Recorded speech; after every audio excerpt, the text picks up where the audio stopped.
Yeah, so this is the second time I lost connection for like 30 seconds. So it must be me, then only me then.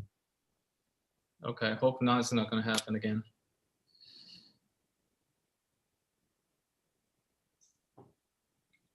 Just hang on a second, okay? Yeah, so this is the second time I lost connection for like 30 seconds. So it must be me, then only me then. Okay, hope now it's not going to happen. All right, let's record. Computer. Hello, everyone. Welcome to the first XnTREE Open Tech Week. This event is actually focused on Hanoi Smart City projects and starting from this year for 5 years. So XnTREE Tech Week is actually for the startups and tech companies around the world who might actually get access to the projects and having decent opportunities and to get, working together with the local enterprises and world startups and investors and the government. So this Open Tech Week is happening every month. So this is actually the first one. And I'd like to introduce a little bit about what we are trying to do with Hanoi Smart City and what is the purpose of the this event, XnTREE Open Tech Week. Let me just briefly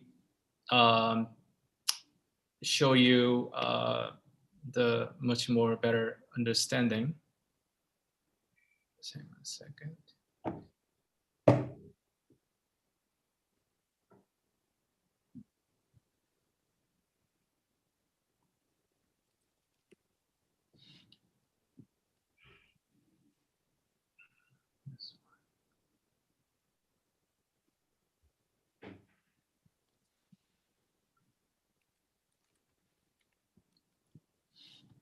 So if you take a look at the information under the website and World Smart Cities Forum, which is the nonprofit organization based in London, England, and Hoan Kiem District City Council and World Smart Cities Forum Consortium have the agreement on the building of the smart city in Hanoi, which is the first Asian PPP model smart city initiatives. As you probably understand, most of the projects in Asia regarding smart city and infrastructure, the city development projects, is normally stem from the government end, which is actually top-down initiatives. But this one is much more flat and much more horizontal, and collaborating between the governments, which is the public sector, and private sector together. So throughout these initiatives, we will achieve the many different things at a time.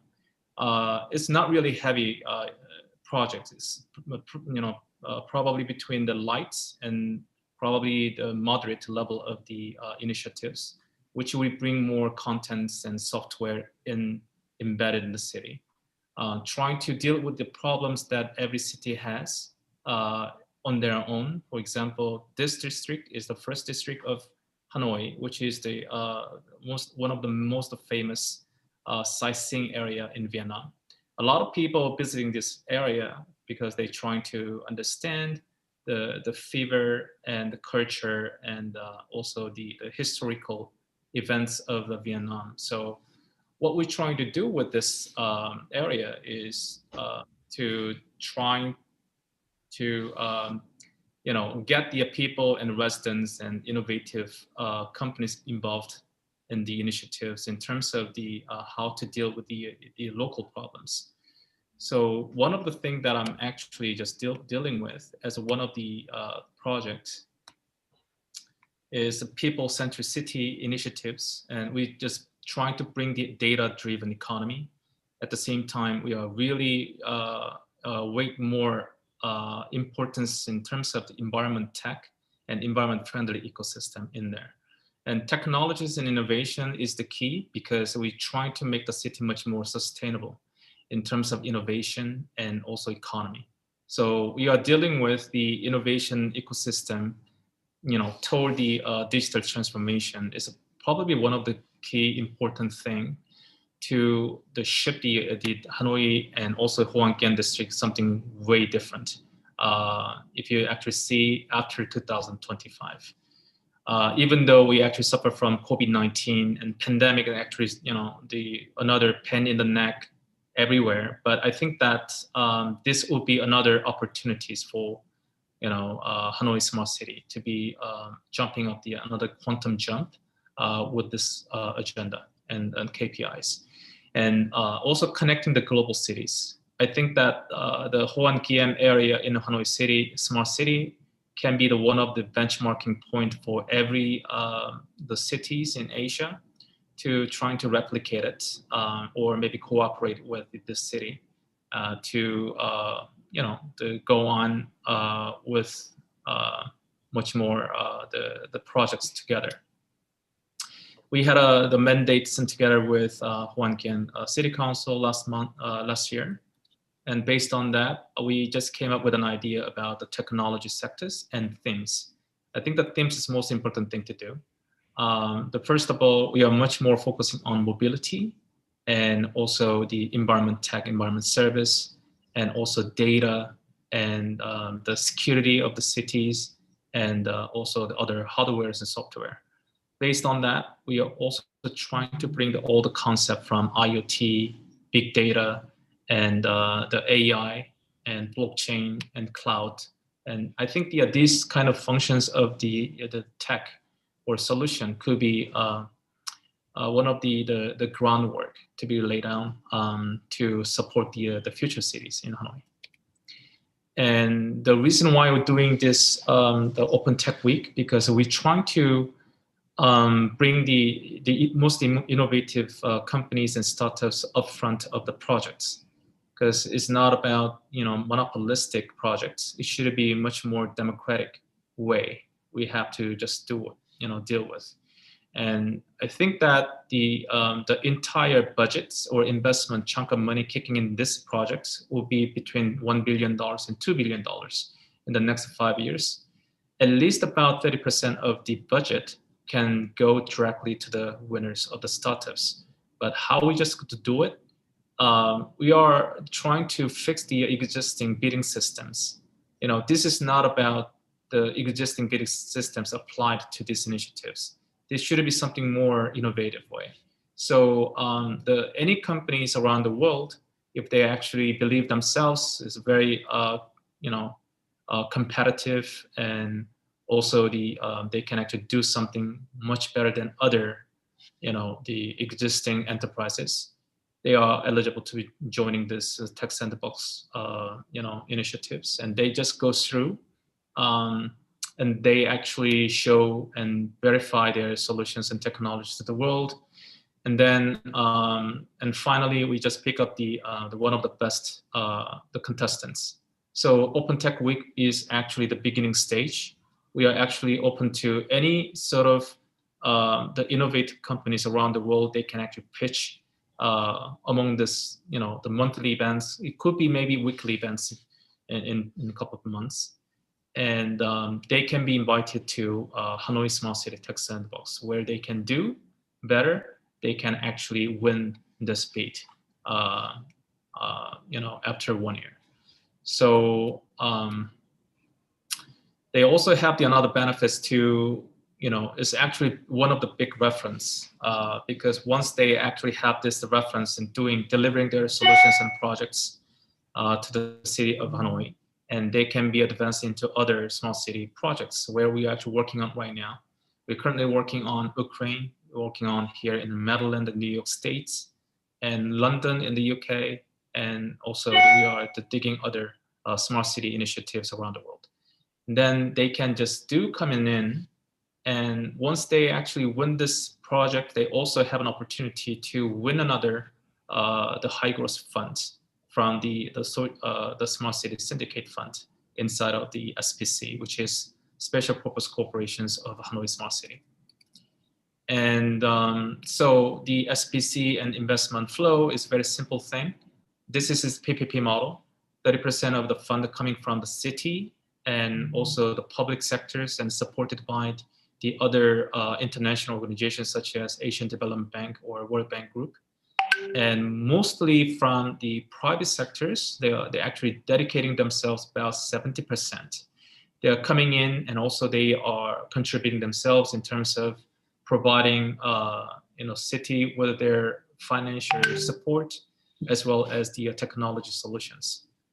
And some of the infrastructure in Hanoi, we are thinking about, the mobility. In Hanoi, we have witnesses to two major issues: pollution, air pollution, water pollutions. Those are the basic ones. So trying to change just like a minor step by step from the major shift of the existing motorbikes in Hanoi. I'm not quite sure about the exact number of the motorbikes running inside of Hanoi. Maybe I'm assuming about 3 million to 4 million bikes is running around. Most of them run by gas and gasoline and diesel, which are the major, the factor that actually produce the pollutants in the air. So maybe electricity motorbike system could be one of the things that we can actually change, maybe step by step. So maybe possible and meaningful KPIs in the first 5 years. 20% of the entire number of the bikes in Hanoi can be shifted to electricity version. And the second one, probably maybe waste management system, because sewage systems and water treatment system, purification system is old enough. It takes longer time and it costs a lot. So we're trying to building some sort of the waste management system to combine the ecosystem of the city, can be, bring out much more synergy effects, and also bring, much more data you can actually share with the tech companies and enterprises. And other things we can actually develop in the same time. But as a schedule right now, by the end of this year, we actually officially make an announcement with the master plan of Hanoi Smart City, the first version. This is actually budget allocation for Hanoi Smart City as one example, and we are actually working on it, developed it, by the end of this year. And a milestone is a very simple thing. The Smart City Tech Sandbox will be operated every year. So we just go through probably 5 to 6 courts. So each court contains about 200 startups will be finally invited. But the applicants could be a lot more, probably around 1,000. Probably maybe majority groups from the other Asian countries besides Vietnamese local enterprises or startups.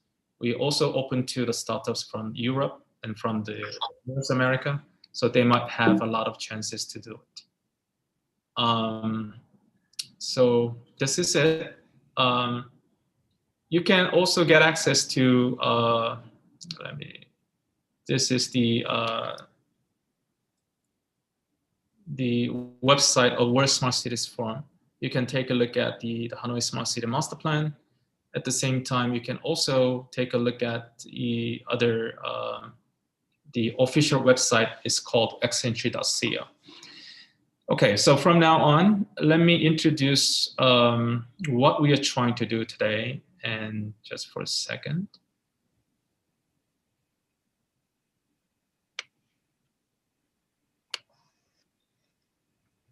So today, this is actually scheduled for today.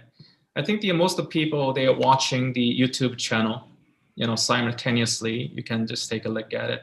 I think that the World Smart Cities Forum and YouTube channel, we upload the whole recorded version of this event for today.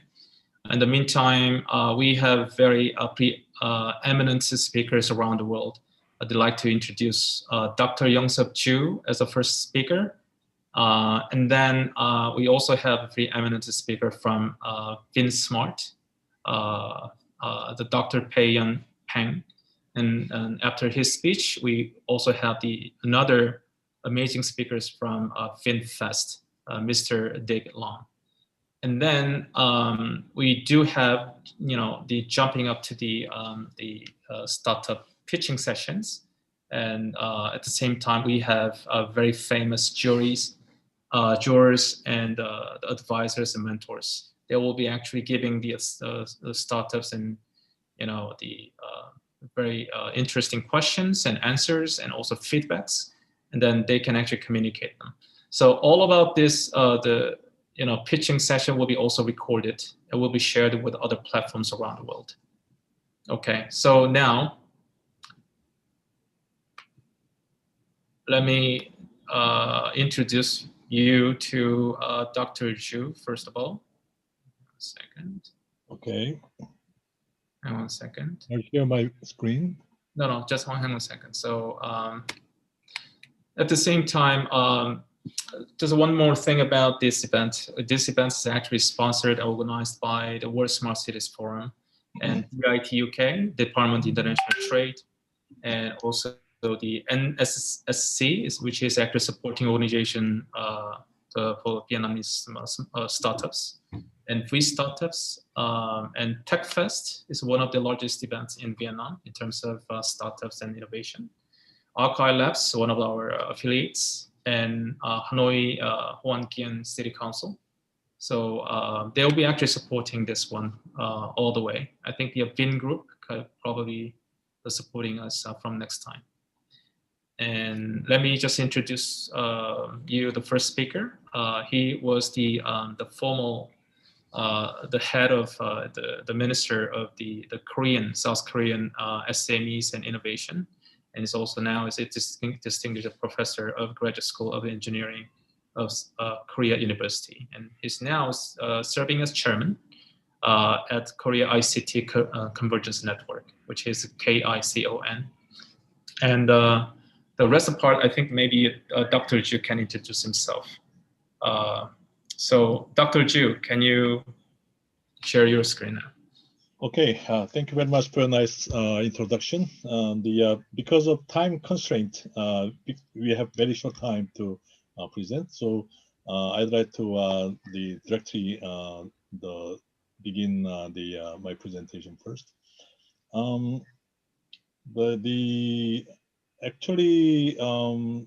Today I'm very pleased and privileged to make a presentation at XnTREE Open Tech Week at Hanoi. Today I'm going to address strategic direction of smart cities in the so-called hyper change era. So from the fourth industrial revolution to a COVID-19 pandemic. So in other words, the around last 10 years. So next. Okay, so now the world is experiencing and passing very unprecedented hyper change era.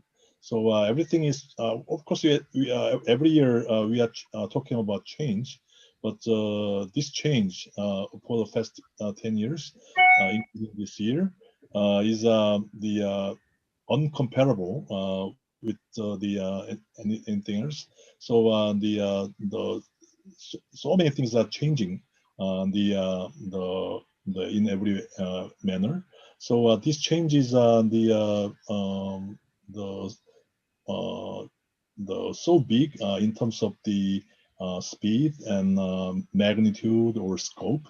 So now if I briefly explain one by one, the global economic environment is changing so fast, including First Industrial Revolution, and technology is also changing in light speed, and generation is also changing. Result in the changing in the business environment as well as the business strategy for entire enterprises. And capitalism, which is a kind of cornerstone of global economy, is also changing. So resulting in the changes in government policies, and also management philosophy for most of the enterprises are changing also. And finally, the past year, we are experiencing unprecedented COVID-19 pandemic. So actually, many things are also yet to come. So including the climate change, so-called climate crisis, is also expected to affect our life, much more than than ever. So because of time, I have no time to explain one by one in more detail. But all of these factor is affecting the kind of the philosophy or kind of strategic direction of the smart cities. So we need to understand what kind of the changes are in progress right now. Okay, I cover briefly one by one. The next slide. So I don't need to explain the Fourth Revolution in more detail because the all of you are very well aware of the Fourth Revolution. So basically, core concept is digital transformation is currently affecting the and changing our industry as well as our lives. And then secondly, technology is changing very fast in very easy speed.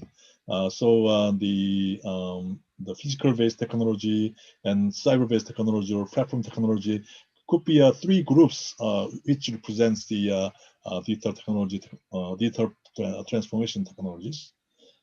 And then the last year at the CES 2020, which was last global scale technology event right before pandemic started.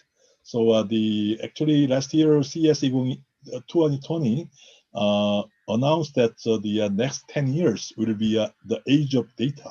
So the data-based the importance of data is getting more and more important right now. So last year, the CTA, who is the organizer of the CES 2020, clearly define the next wave by which means the we need to open the age of data by intelligence of things. So the normally IoT stand for the Internet of Things. So Internet of Things is a kind of the conventional concept. So actually IoT means the connectivity. So connectivity will become hyper connectivity by means of the 5G. And then the 5G connectivity will generate kind of hyper data, a lot of data. So the data will be analyzed and then the analyzed by the AI. So end up with the new growth engine or new value added. So that is a core intelligence of things. So intelligence of things is a kind of core concept which will respond to the next wave, which is called age of data. And this year, CES 2021, which was held the fully on the digital and online basis, the also the emphasizing that intelligence of things are gaining momentum. In other words, they are getting more and more accept globally. So, and there is a kind of story of the changes in technology. And next one goes to the fact that generation is changing. So now the millennials and Gen Z is entering into the core part of customers as well as the employees and all stakeholders. So those the millennials and Gen Z is a completely different behavior, different the thought from Generation X or baby boomers. So now the all global enterprises needs to renovate completely management strategy, including the marketing strategy and human resource, the management technology, the strategy and external relations needs to be revised completely. And capitalism is also they're changing very fast. So to make long story short, this is a kind of the shifting from the shifting between market and the government. So the capitalism 1.0 and 2.0, 3.0, and 4.0 is shifting the one side to the other. So now the especially after global financial crisis, which was held almost 12 years ago. The capitalism 4.0 is just started, so the kind of pendulum moves to the more control of the government side. So now most of government policy is moving to more inclusive growth rather than the just the market only the policy. So the last year, 1 year ago, the Davos Forum clearly announced that we need to shift shareholder capitalism to stakeholder capitalism to cover not only interest of the shareholder to the interest of the customers, interest of employees, the interest of the local community. So that is called so-called the inclusive growth is a kind of the very prevailing the behind national of the government policy right now. Now also the management policy philosophy is also changing. So more and more focus on the social value based management. In other words, the recently, as all of you knows, the ESG, environment, social and governance based management is also very key the concept. So right now the enterprises are expected to resolve social pain points as well as the achieve the vision of the society. So that is clear the change right now. And the next one goes to the unheard of the COVID-19 pandemic. So as you all are aware, so now the each country is coping with the COVID-19 pandemic in a good manner or a little bit disappointing manner, regardless of what kind of the measure.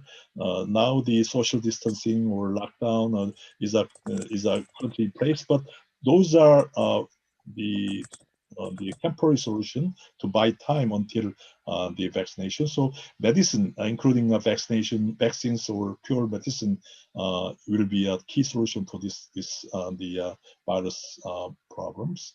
So based upon the understanding about what kind of hyper changes are currently going on. Based upon that, we need to think about what is the future of the smart cities. So as you know, the smart cities are the convergence of smart X.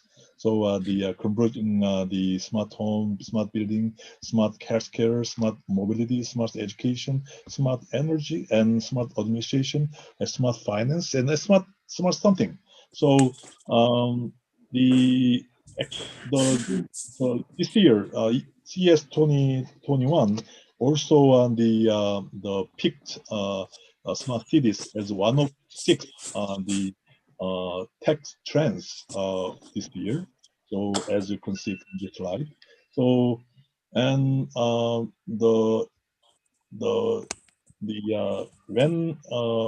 when it comes to the strategic direction of the smart cities in the hyper change era is to design a new smart city model by means of the digital transformation or intelligence of things I explained. So based upon this kind of big picture, so the first thing we need to do to follow this direction is to create and develop the shared vision of smart cities. That is the most important step. So in case of the Hoan Kiem Hanoi, so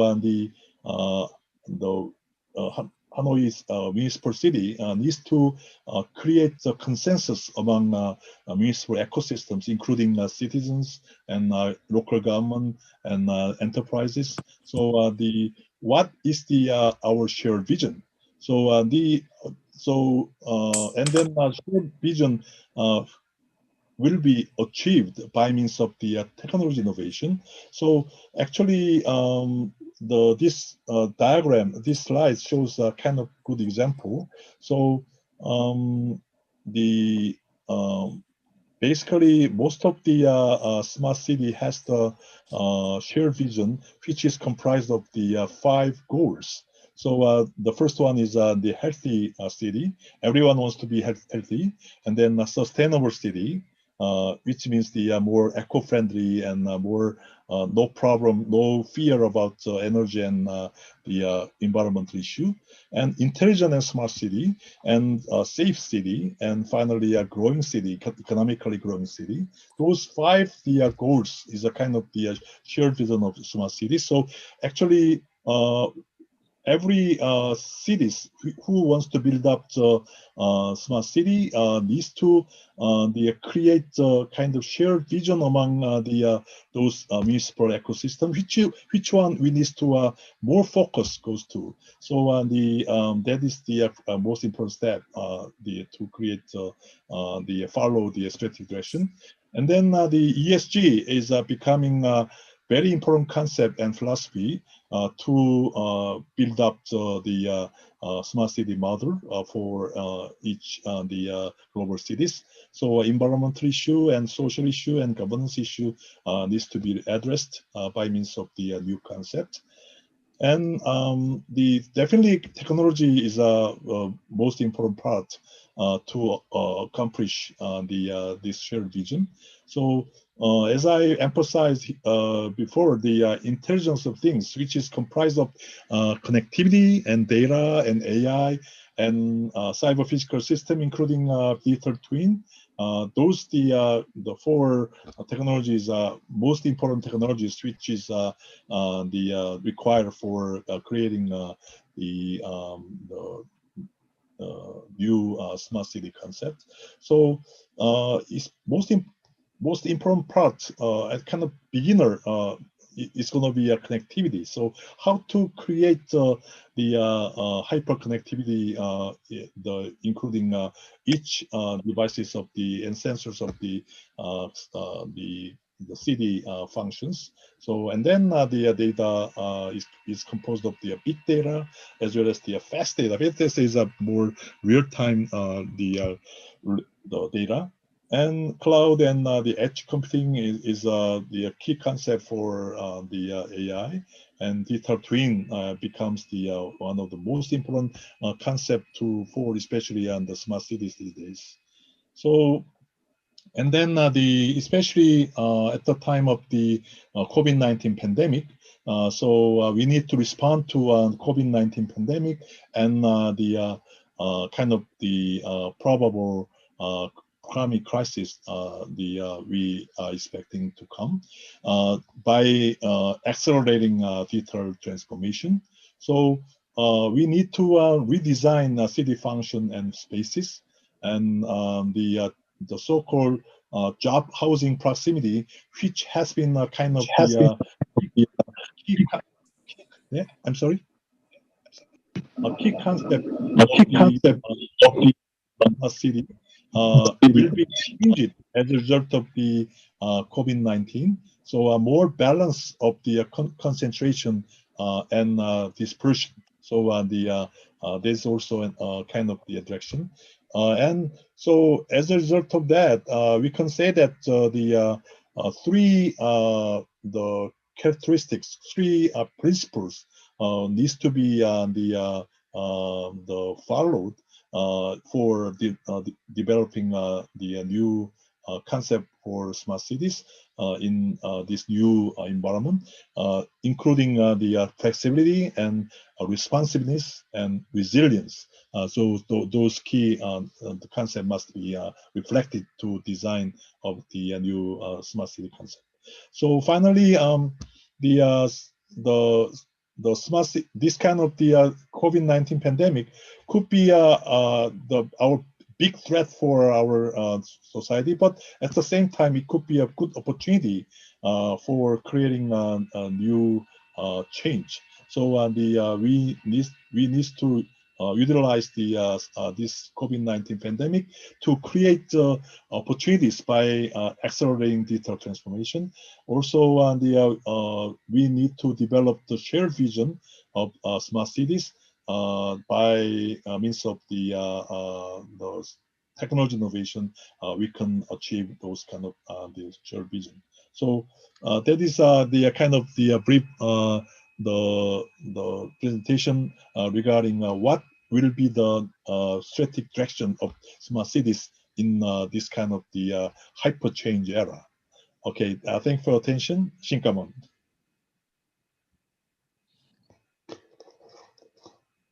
Thank you very much. Dr. Ju, can you close your presentation deck on the screen, Yeah. please? Okay.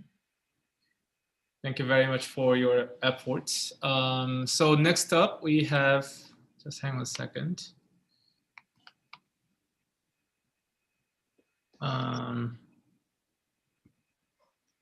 We have the next speaker from VinSmart, and Dr. Pei-Yon Peng. He is the head of IoT Institute from VinSmart. VinSmart is one of the affiliates. No, I cannot hear. Jesus. Sorry, I cannot. Somehow I cannot hear the voice, your voice. Okay, hold on a second then. Can you hear me? I hear you. Now I can hear you now. Yes. Dr. Ju, can you hear me? I can hear you. Yes. Okay. Yeah. Okay. Yes. So now, can you hear me? I can hear you. Yeah, I hear you. Okay, good. Sorry. So yeah, maybe network problem. Yep. Dr. Peng is actually dealing with the one of the strategies for on behalf of VinSmart in Vietnam. So he's going to talk about smart city ecosystem and their IoT platform. So I'm gonna just let you do the share screen. Okay.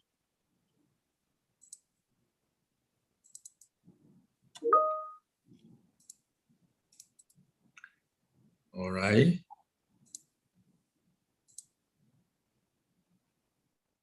Can you just make it bigger? Yes, I'm trying to. This is the first time I use Zoom, so I apologize for any that's fine. awkward. Okay, now can everyone see my screen? Can you just enlarge your presentation file? I mean, what is it? F5 key. This is presentation mode. Yeah, no, you suggest not to use presentation. Yeah, but your screen is small. Can you just make it larger? You can go down to click the presentation function. Go to the left.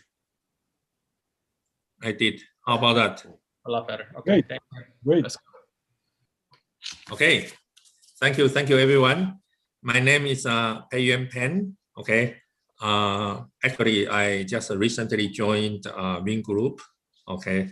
I joined the Win Group for 6 months. And before that, I will spend 30 seconds to introduce myself.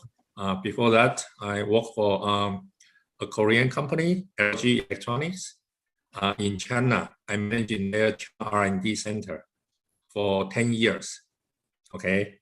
Working on electrical vehicle and like wastewater treatment, IoT stuff. And then before that, I worked for UTC, United Technology Corporation, also in China. I also managing their China R&D center. Okay, for like Otis elevator, carrier air conditioning. These are all related to smart building, or you want to call it intelligent building. Okay, so that's for myself. So let me start my presentation today. Talk about Win Group. Okay, I think many of you may not have heard of Win Group. Okay, I think so. So let me take this opportunity to use one slide to talk about Wing Group. Actually, this is a cover page. This slide, this shows the landmark of Vietnam. This building is the tallest building in Vietnam. Okay, in Ho Chi Minh City, which is actually was developed by Wing Group. And you see many buildings behind this landmark building. This is our one of our Wing Groups. We call it Mega City. Okay, I think this has about like 3,000 or 4,000 apartments. So this is one of our Wing Group's businesses, which is real estate. Okay, let me talk about real Wing Group. The Wing Group is the largest conglomerate in Vietnam. Okay, and quickly you see, I just pick some key numbers here. Our capital market is about $31 billion. Okay, we have 44,000 plus employees globally. So for those who have not heard of Wing Group, I hope you have some impression. Wing Group actually is a pretty, in terms of size, pretty decent, big company. And you see the picture on the bottom. Okay, this is our automotive division, which Mr. David Lang will talk more after me. Okay, and we are really making cars, and these cars will be put into US market soon. Okay, so we actually do some very good quality, high quality manufacturing in Wing Group. Okay, and in addition to car, also on the previous slide, we are like the largest real estate developers in Vietnam. We also have a hospitality business. Okay, we also manufacture phone, smartphone, TV, and all the different kind of IoT devices. So this basically just quickly introduce what is Wing Group, so everyone know that my company now. Okay, let's move on to the smart city. We actually, Wing Group, we are in a very good position as far as I'm concerned to develop smart city. Okay, can you still hear me all right? Peter, can you still hear me all right? Yeah. Yes. It's fine. Okay. Okay. Sorry. So Wing Smart, I work for Wing Smart, is one of the business units for Wing Group. Okay, and Wing Smart is developing smart city business from device to platform to solution. And the roadmap, basically our roadmap is to connect all the devices and then to the connected home, to the connected buildings, and then to the connected smart city. If you look at this slide, you see every circle represents one of our so-called mega cities, or one of our, you see the title page, right? Each circle represents like tens or 20s buildings we developed in Hanoi City. The map, the background map is Hanoi City, as Peter just previously shown in his introductory slide. Okay, and you can see in this city we already built 1, 2, 3, 4, 5, actually 6, we call it the mega cities. So how to build so-called smart city? Okay, we started to provide from each home, since we own all the basically all these buildings, right? So it's the advantage that the Wing Smart has to build a smart city. So we started to kind of provide smart home devices, okay, and then smart home app for all the family members to enjoy the smart connectivity of IoT. And then we will provide the safety. We have some themes, okay? Safety, comfort, and energy saving for the whole community, okay? And now you see all these circles basically represent each communities, right? We already started to spread out to the whole Hanoi city of many of these circles, okay? The same thing is happening in Ho Chi Minh City, which is the largest city in Vietnam, okay? And so how do we connect these circles, right? Smart city is a holistic view, right? So how do we connect these circles?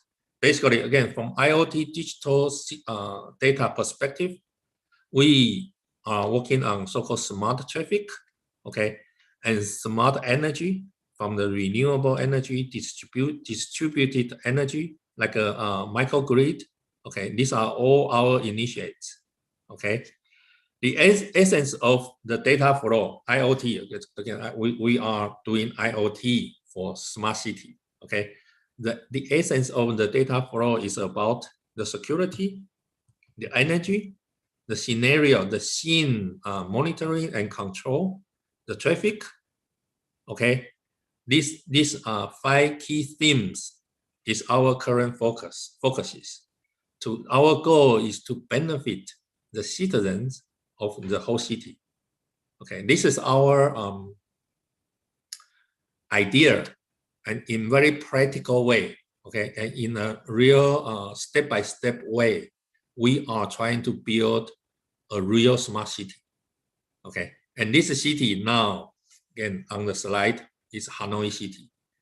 We are actually little bigger in terms of ambition than this group, which is only focusing on this. If you can see my mouse, this Huanggang area.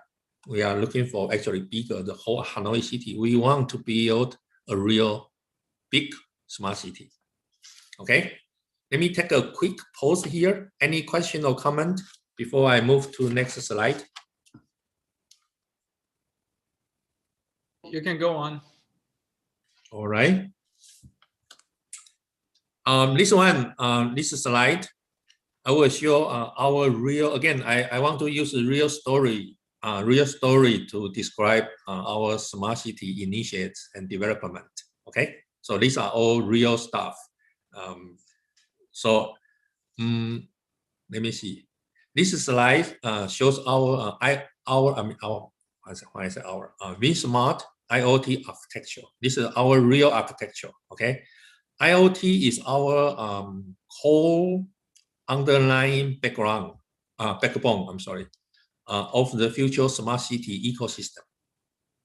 And the VSmart, our strategy is to have core AIoT platform. We call it AIoT. A means artificial intelligence, IoT. Okay, AIoT. Professor Zhu, he called it. He still uses IoT, but his I is intelligence. Actually, I think these are all the same meaning. Okay, we call it AIoT. So this is our AIoT platform. From the bottom part, we down connect the devices, and up connect the vertical solutions, as well as the end user's digital life. You can see from the picture. Okay.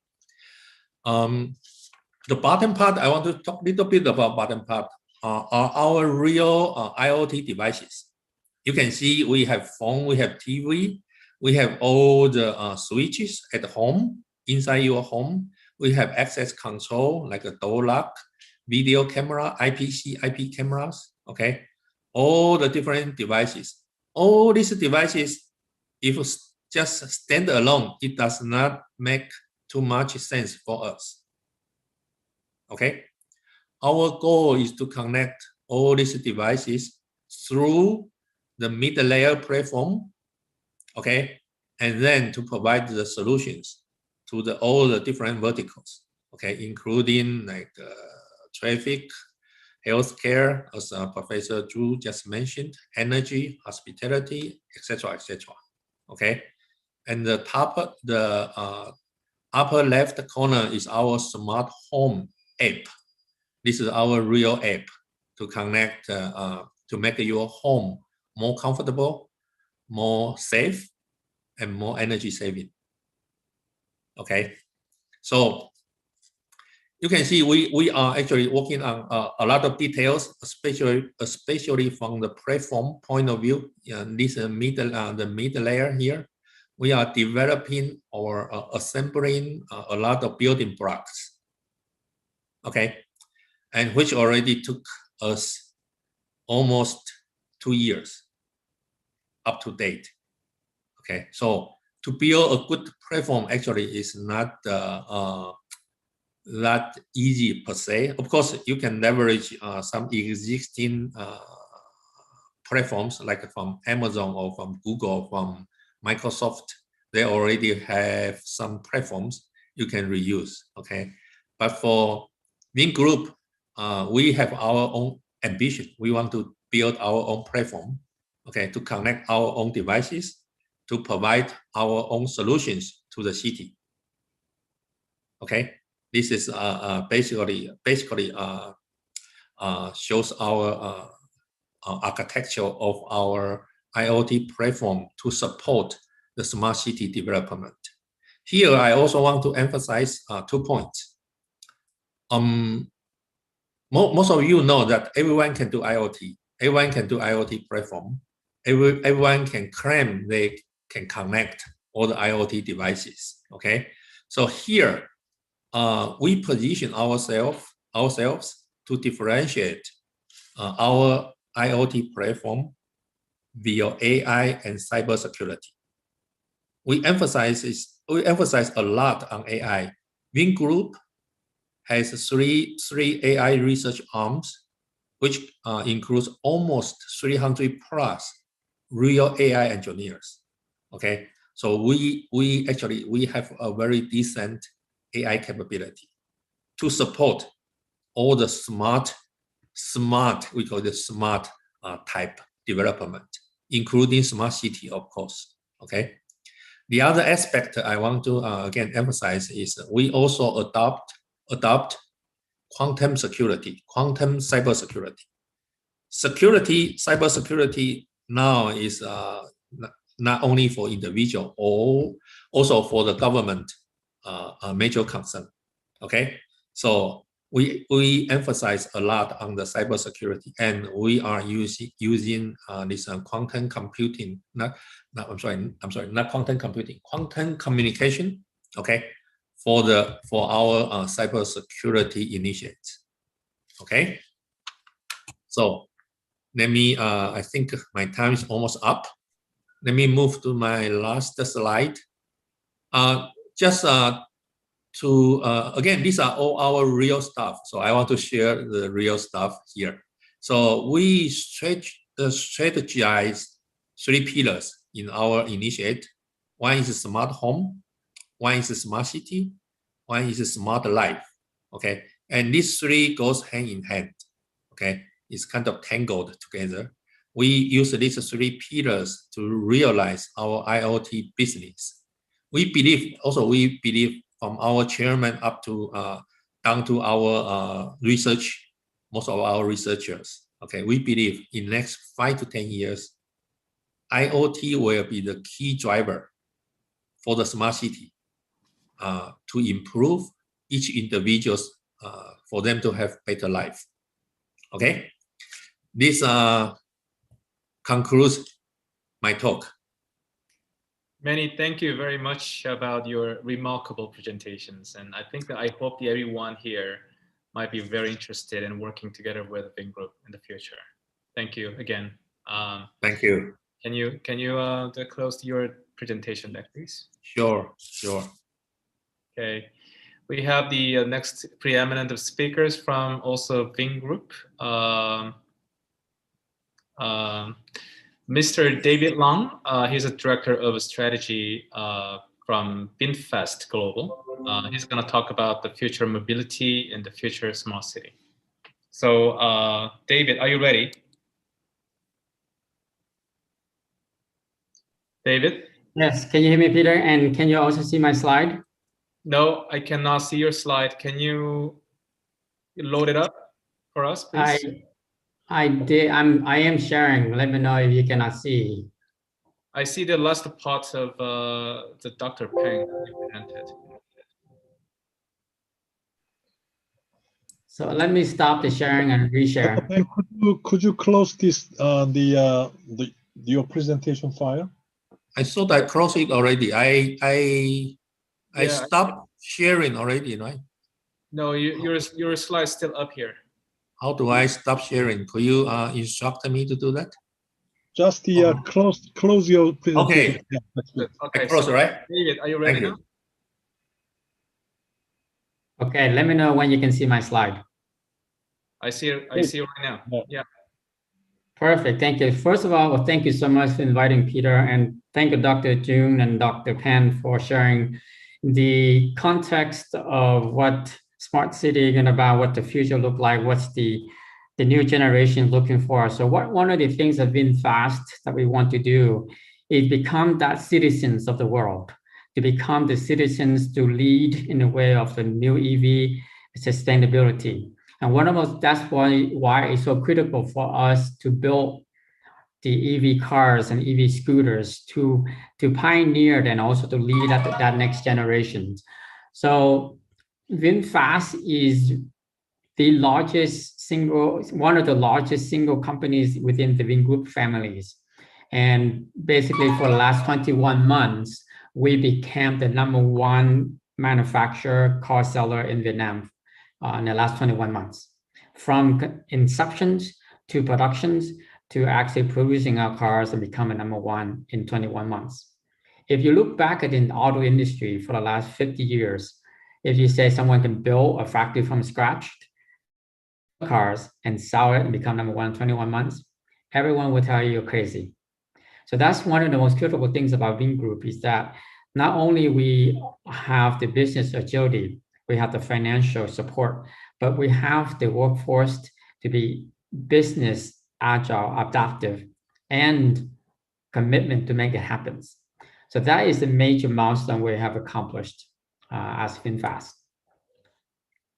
What I want to share with you is the commitment of VinFast as we move forward. And Dr. Penna talked about technologies as the integral part of smart cities and smart living. In technology, we have over 1,000 engineers across 4 continents, and they are the leading experts in IoT, in smart cities, in ADAS, in battery, and in EV. What we have done, we took the technology that already exists in the industry and apply it. And then at the same time, with our R&D, we are looking at new practical technology for life to make it simple for the moms and pops and the basic families to use our EV vehicles to be safe. And we are at the same time researching the L3, L4 autonomous driving capabilities, and also with our AI intelligent infotainment connectivity. One of the more critical things that we know as humans, and we can become more busy with our lifestyle, how do we have that connections? And that customer-centric approach of our design become a critical part, what makes us very different. Give you an example. If you were gathering in the family, you're watching a Christmas show, and your grandparents and say, hey, we're having a party, we'd like to come and join us. What you're watching on your television, literally you have to disconnect and then turn off and drive. And if you have the recording, you probably make a recording, you come back and watch it, when you come back. But now with 5G technologies, that you can actually port that television show onto your mobile devices. And then when you get to your car, it connected to your car. And then continue that uninterrupted media. That is what we're providing. How about this with your moms and pop? You're driving, right? You're driving home and you're stuck in traffic. What do? Basically, just sit there and stressed out.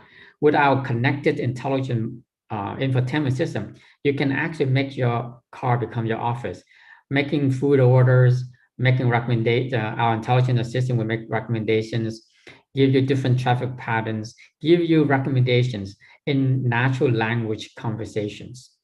Instead of memorizing all the commands, but you're having a natural conversations with AI, and in which AI can give you recommendations of what you want to eat, or get the input from your children who happens to be miles away and texting you a message. And that AI can actually understand the request and say, you know, your son wants to have chicken at dinner, your daughter wants spaghetti for dinner. So by that, having that connected family lifestyle, your car become your connected lifestyle. So that's what we're moving in regards to our technologies. And when you talk about market access, like as I mentioned, we became #1 in 15, 18 months. We intend to enter US, Canada, and Europe by 2022. And we have a business models we believe that will really disrupt the industry. One of them is, I cannot share at this moment, but it's going to be taking the worries away from owning the car. One of the more critical things about EV is that how do you deal with the batteries? We're going to take that away from you and make it so attractive for you that it makes sense to transition from ICE to EV vehicle. And then one of the things we made a commitment on our manufacturing is that for 21 months, we built from scratch to zero. And the chairman have invested his $5 billion personal money commitment to VinFast to make it work. And because not only because to sell ICE cars, but also EV cars for that future, that smart mobility, that smart intelligence, that sustainability for the future, for the next generation. And our capacity is to produce 250,000 cars per year, but also have capacity to do 500,000 capacity per year.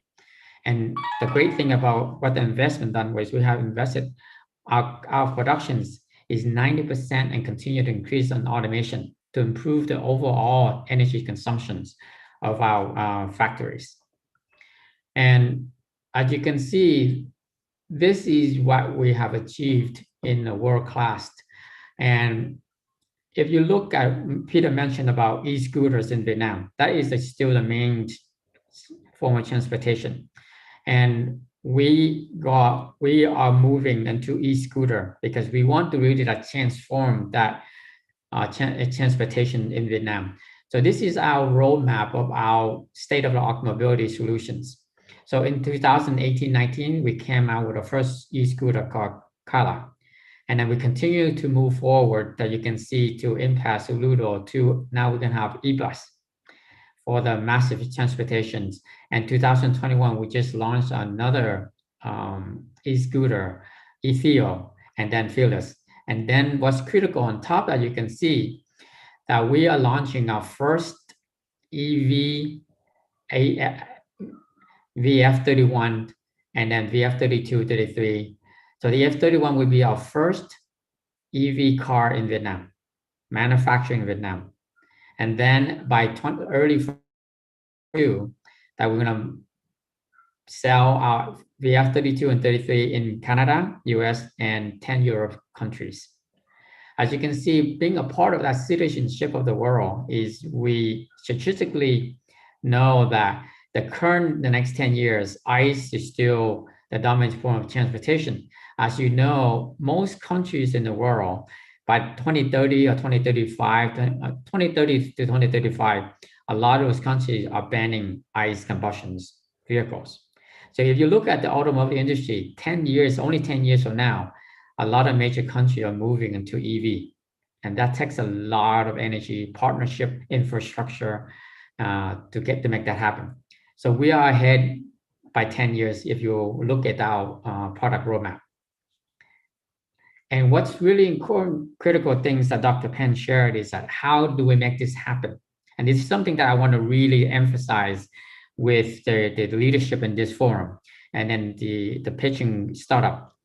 VinFast, we continue to want to partner with world leaders, startups, with world manufacturing companies, look at different ways that we can make our products more practical, more efficient, more energy savings.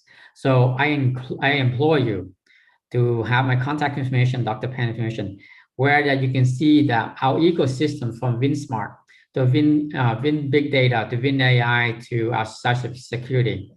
This is some of 4 of our major companies that invested into our smart sustainability, smart cities, smart homes, smart cars. But what I want to really leave your message is that we are pioneering. We are leading in our local markets and about to going global, but we are continuing to look for partners. So those who are on this forum who have connections, or you have your own startups, or you have your own companies that you represent, please, let's partner where we can really together pioneer the new markets that make it sustainable for the world and become that citizens that leading it, not talking it, but leading it for the next generations. So with that said, I want to thank you for the opportunity, Peter, and the team, for Dr. Pan and myself to represent Vingroup, to present what we're doing as a corporation. And what we hope to do is continue to partner with Peter and the team to use Hanoi as a first third world city to really transform that energy consumptions, better lifestyle, better life living, conscious living.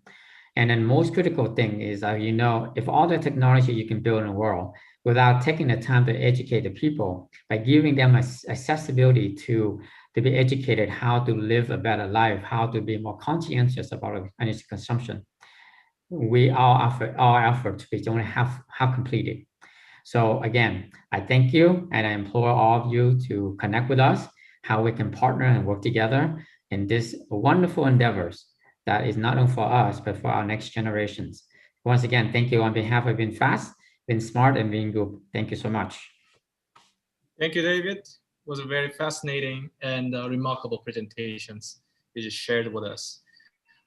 From now on, I think the time is, as usual, is, we cannot actually, go as we actually planned. But, even though we are almost 15 minutes late, but anyway, this is very important time for us to actually share all the startups and for today's presentation.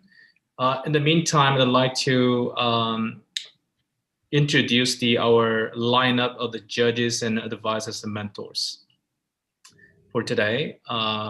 Just sharing this one.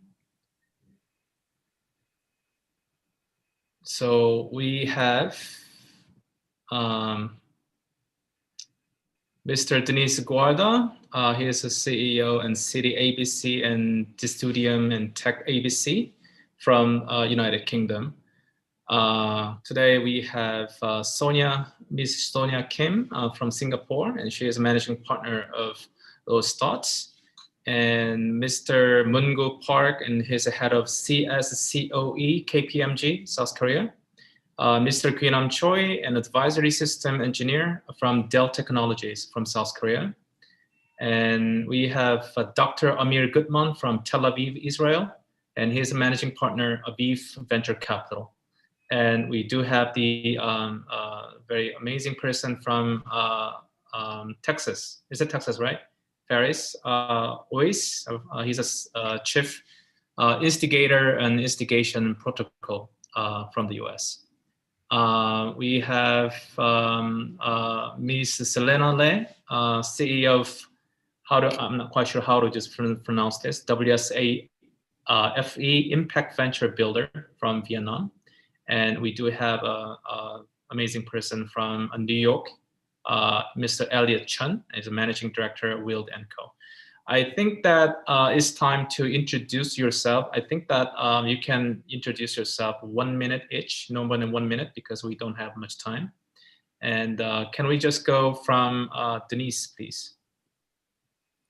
Hello, everyone. A pleasure to meet you all. Dinesh Guarda, writer, author, and CEO and founder of Cities ABC, Open Business Council, part of Studium Group based in London. And I've been working in the idea of making bridges between digital transformation, smart cities, technologies, and all the areas of blockchain, artificial intelligence, and how to improve cities, governments, and business worldwide.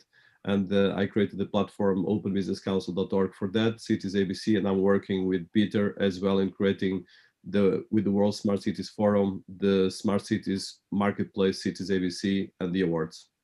I think it's this in a nutshell, and working a lot with government, cities, and thought leaders and universities worldwide. Thank you very much, Denise. Next, Ms. Sonia Kim. Hi, my name is Sonia Kim. I am the managing partner at Lodestart, and we provide solutions for cross-border companies and also investors that are engaged in the disruptive technology or industries. Our platform will be more based on the research of non-covered sectors to provide more visibility for the startups and also for the investment community. I personally have a investment banking background and also management consulting background. Thank you. Thank you, Sonia. Mr. Mungo Park, next up.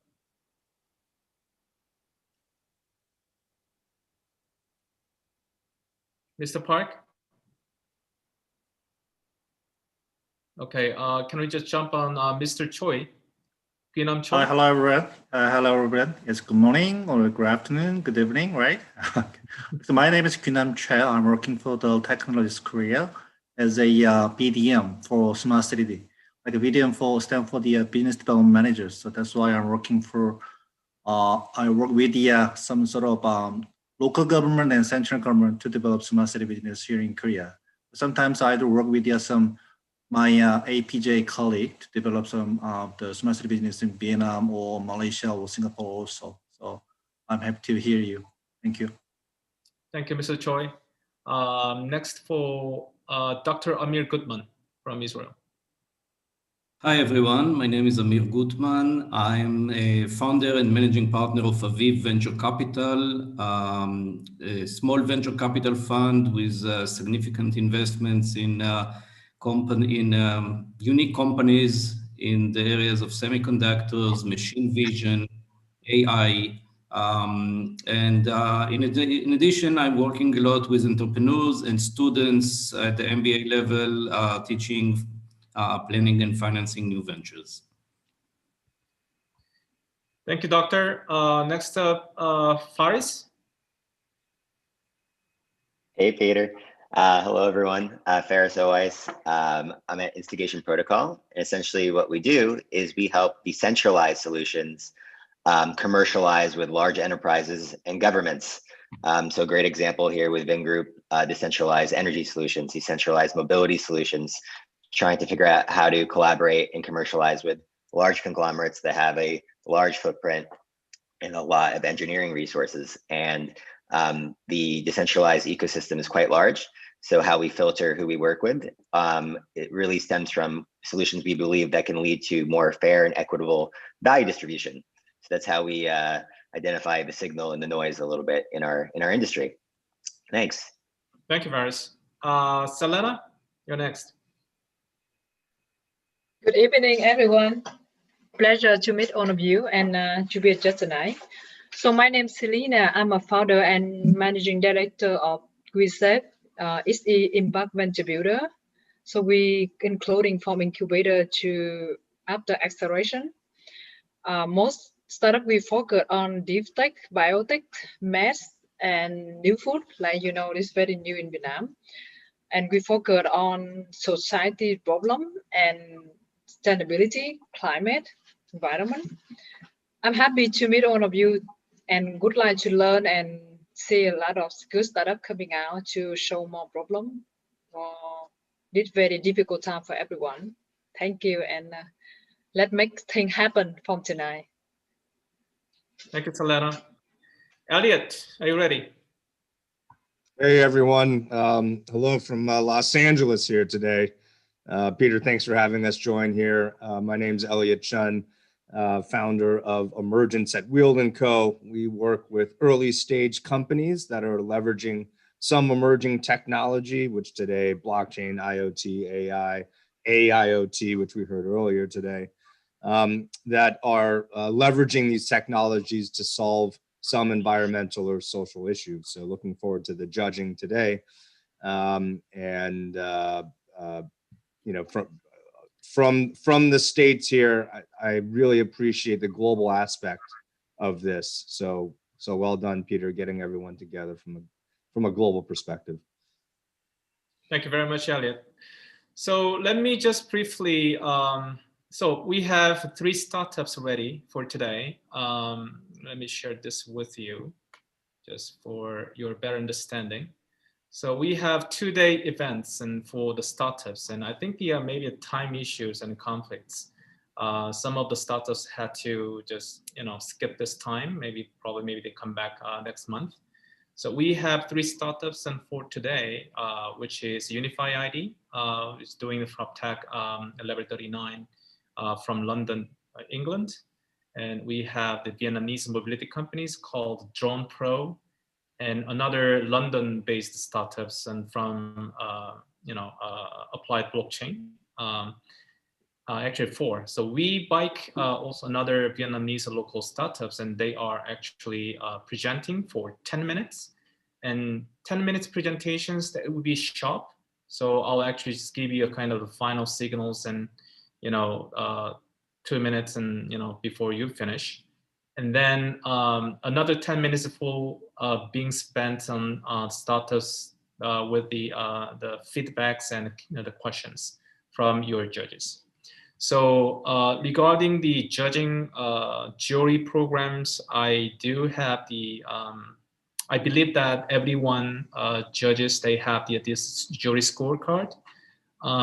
Then I think that I will really appreciate if you actually the mark on this kind of, the scorecard, and then you just submit to me after this presentations and basically for today. And this scorecard will be piled up, and one of the startups here today, they have another opportunity speaking next month or maybe in May or April. And we are actually planning to do this Open Tech Week on a weekly basis because we do have a lot of lineups of startups, probably more than 200 by now. And we are planning to have the more than 500 as a pool. And then we'll actually finally invite one of the best startups to Smart City Tech Sandbox to dig in more the real projects with the Hanoi Smart City projects. So based on this criteria, and please feel free to just give the startups and a lot of feedbacks and questions. Any questions if you have, just raise your hands and let me know. Okay, I'll just close it down. I think the first startup is, hang on a second. Unify ID. Paul Shitty, are you ready here? I was born ready, Peter. Okay, Paul, nice to meet you. Are you at your house, your home? Yeah, my new kitchen. Yeah. Okay, so in London. So you can share. Peter, can you please resend the scorecard, please? I'll do that. Okay, I'll do it through the WhatsApp. Anybody doesn't have the scorecard, just ping me in chat room. In the meantime, okay, back to you, Paul. Okay, great. So I'll take it from the top and share my screen now. One moment. So as I said, you have 10 minutes for pitching. So after your pitching, in the meantime, I'll actually just give you a signal in chat room that you have 1 minute, 2 minutes left. And then nobody's going to interrupt you. Every questions and feedback will be collected after your speech, okay? So feel free to be enjoying your presentation, and I'll see you back after your speech then, okay? That's great. Okay, so can you see my screen now, Peter? Yeah, sure. That's great. Okay, so I'll kick it off. So I'm Paul Sheedy, the founder and CEO of Unified. And Unified is a company focused on delivering smarter buildings in a very logical way, delivering the movement intelligence of what's happening inside your buildings. Now, I don't need to tell any of you that the world has changed massively in the last 12 months, and we've seen fundamental change within the building sector. We see also a psychological change in the way millennials see the office compared to some of us who have some gray hairs, let's put it that way. And we've also seen a massive need for increases in what we call contactless experiences, or solutions that deliver much more data aggregation and seamless movement throughout a building as well. So we're in a good spot. I wish we weren't in COVID, but we're in a good spot because we can now really push forward the business to deliver what's needed. Now, the corporate real estate sector just has not been designed, it's not been equipped for what just hit it. That's why everybody's, like rabbits in the headlights from what we can see. However, we've been working so very tight with some amazing companies who've seen that this is the opportunity to digitalize and digitalize now and digitalize correctly. So we are here to tackle movement intelligence and understanding of behavior. And there's no longer a luxury, it's an absolute necessity if you want to carry on running a corporate real estate. Right now, there's over 30% of energy just wasted. 76% of companies have seen a massive increase in expenditure just to bring in COVID-related management solutions. So we're in the right space at the right time. Now, what Unified does, we deliver the movement intelligence of people, which enhances all the data you need to know, the actionable data, as we call it, for you to run your buildings better. And we do it in a way where we embed inside your normal access or ID card our technology. Non-powered is the main thing. And that delivers you greater insights on the understanding of tenant behavior, identify exactly where the cost savings can be made, utilize the space more effectively, but mainly, with all this data we collect, we deliver you much safer and a much better data levels for you to control your risks and exactly how you run the businesses.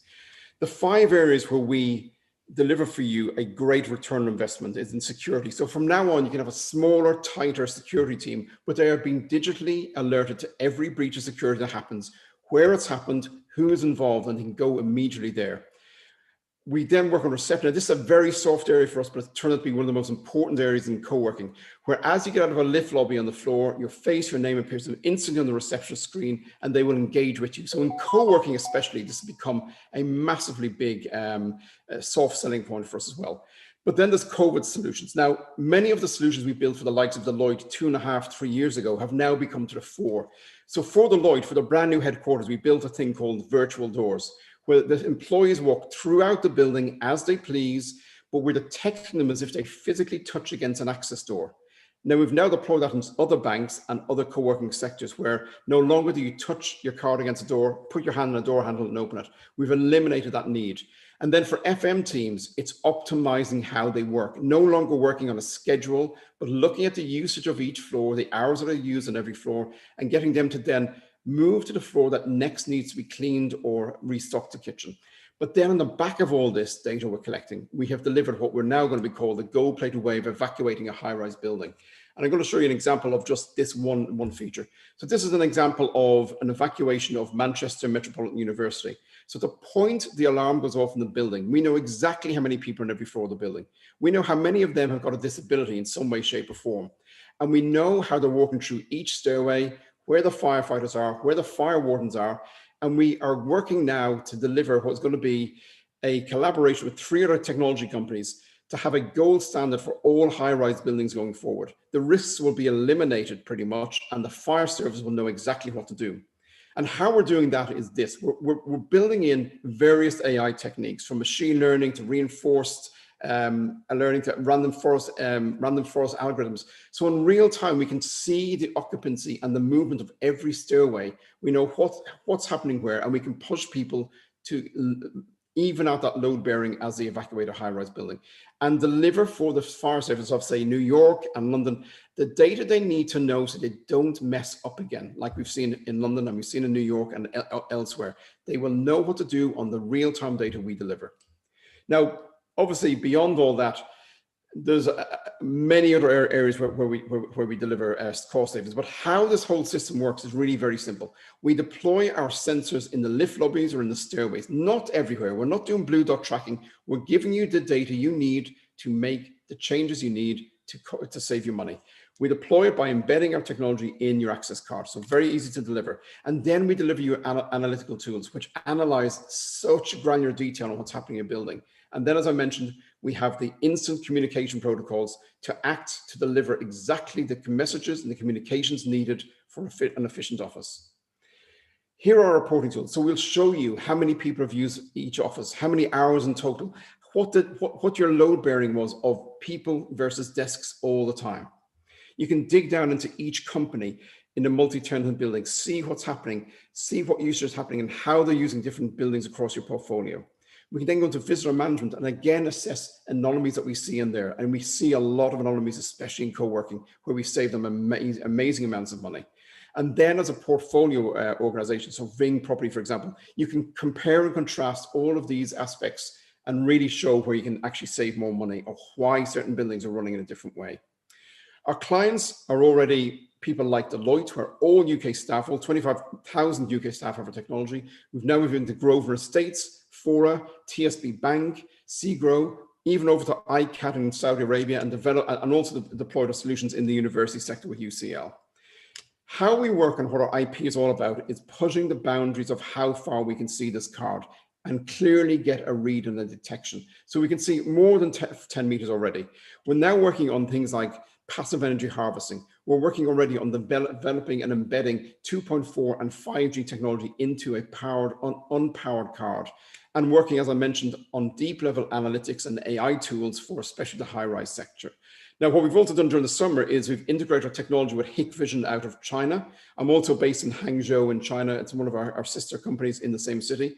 And we've worked out the world's first way of identifying you walk into a building, even with a full face mask on, checking your temperature and denying you access to the building instantly, informing HR and security, etc., and messaging you that you now must leave the building. So a lot of what we've done is looked at the issues of COVID and we've absolutely nailed solutions for clients.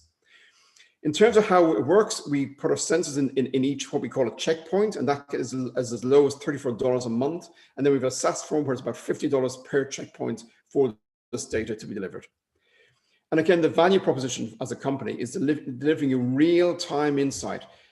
I can't go through in much detail as I'd love to do in 10 minutes, but amazing data for you to really work out what you're doing as a company, show you where to make your cost reductions, and deliver you the data for control and safety of your buildings. Now, where we're focusing on is working with the insurance companies on black box building solutions. So the same way you got a black box in an aircraft, it'll be a black box in a building. So insurance companies know every claim that comes in, who was involved, where did it happen, etc., and they can immediately have the data to instantly and move on and actually get that claim out of the way. And of course, as Peter knows, I've known Peter for a long time. I've been to South Korea with him and in Vietnam. We're really focused on the smart city sector, embedding this technology to then fulfill areas such as transportation. As buildings are moving, or people are leaving or coming into the buildings, we'll know what the impact is on public transport, and we'll be able to assess that data into the bigger, wider ecosystem. And a lot of our work is working with access control companies. They do the access control. We just deliver the glitter that makes it all much more relevant. Now, I've been working pretty damn hard over the last 2-3 years to expand the company. So we've won an awful lot of competitions and innovation things in Shenzhen. I've already established my company in Hong Kong and in China and Hangzhou, where I was in October, November, and it was great to see that China has absolutely eliminated COVID. We've also set up in Saudi Arabia, done our first deployments there, and I've just finished in the US on the Upward Labs program. So we're now establishing our US entity very shortly. In terms of deploying, really, we give us a building. In about a day, we can assess that building, give you the quotation, deploy the technology in about 4 weeks. Some of this stuff is just hardware getting there, brand new cards, etc. Commission in a week, and then have it up and running. And we're working very close with people like Stanley, HID, Frontline, Gallagher. These are people we work with very, very closely right now. And again, as Mr. Ping said from Ving Group earlier on, we're also working with people like Carrier, Stanley, Otis Lifts is another project we're working on right now as well. And this is where really we embed, and we just want to be focused on being the best we can at what we do, and then make sure that data flows into wider smart city solutions. In terms of our sales forecast, we're expected to do 5.5 next year, 32 after that, and 79 the year after that. Now, to be clear, my last technology company I did with no funding, no borrowing, and we grew that to 60 million turnover. Eventually, when we got taken over by Palo Alto, went to 210 million. We hit 300% growth every year. So, and again, we expanded our company across 14 countries. So I'm talking from experience here rather than just picking figures out of the sky. Now, behind me is a very experienced team of, for example, my last company, as I mentioned, we grew into 14 countries in data analysis, deep level data analysis. I'm an engineer by trade. I come up with the ideas and I make them happen. I get the teams in place. My chairman is chairman of about 7 other tech companies in the UK. Simon is my head of sales. My last company did 70 million with us. I brought him in here. And Amal and Junwei are also running our technology side of the business. And then behind me, I'm working with people like Professor Edgar Lee, the world's leader on evacuations of high-rise buildings. He's been on the 9/11 inquiry. He's on the Grenfell inquiry right now in the UK. And then Dr. Sunday Ekbo, who works with us on our communication protocols and our roadmap and where we're going with that. We're currently raising 10 million, 5 million now and 5 million from June 2022 for 20%. I have a lead investor on board already, and that is really to move away from the foundation we've built in the company and really move our sales forward globally. We have done the hard work of co-working, university sector, high-rise sector. It's now a commercialization operation and customer delivery and support as well. So I'll stop there and I'll take some questions and answers. I'll hopefully give you some answers. Thank you. Thank you. Thank you very much, Paul. Jury, do you have any questions? So now starting for 10 minutes.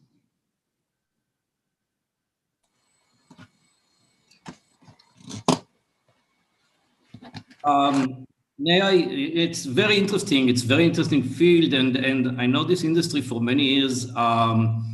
I wanted to know, companies which you mentioned, like HID and Stanley and many others, have the hardware solutions for access control for many, many years. So your contribution, if I understood correctly, was to integrate the software layer, to count the people, to integrate the data about the people and the space, and actually come up with some solutions or answers to the question of utilization of those buildings? Exactly. So as you know, HID, and let's take Stanley right now, because Stanley, we're working with them on one, actually working with Stanley and Salt on projects right today. So with Stanley, they just commissioned a major bank. And again, what they needed was extra data on what was really happening.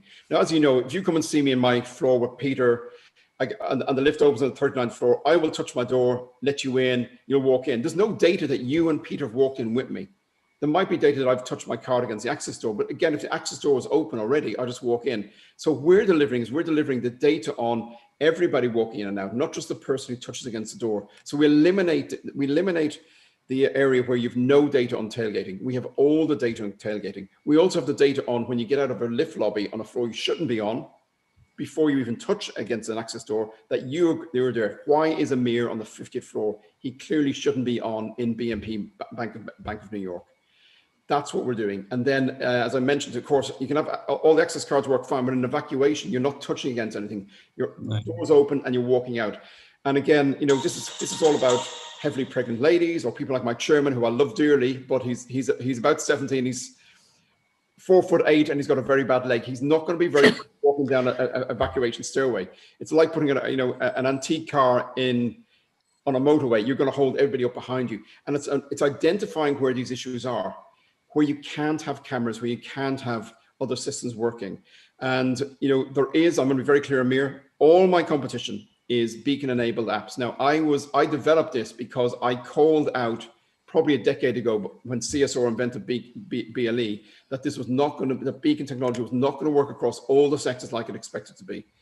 And really, we see very few organizations, certainly the likes of HSBC, Deutsche Bank, they cannot go and get all the staff to download an app and be tracked everywhere they go. It just doesn't happen in reality.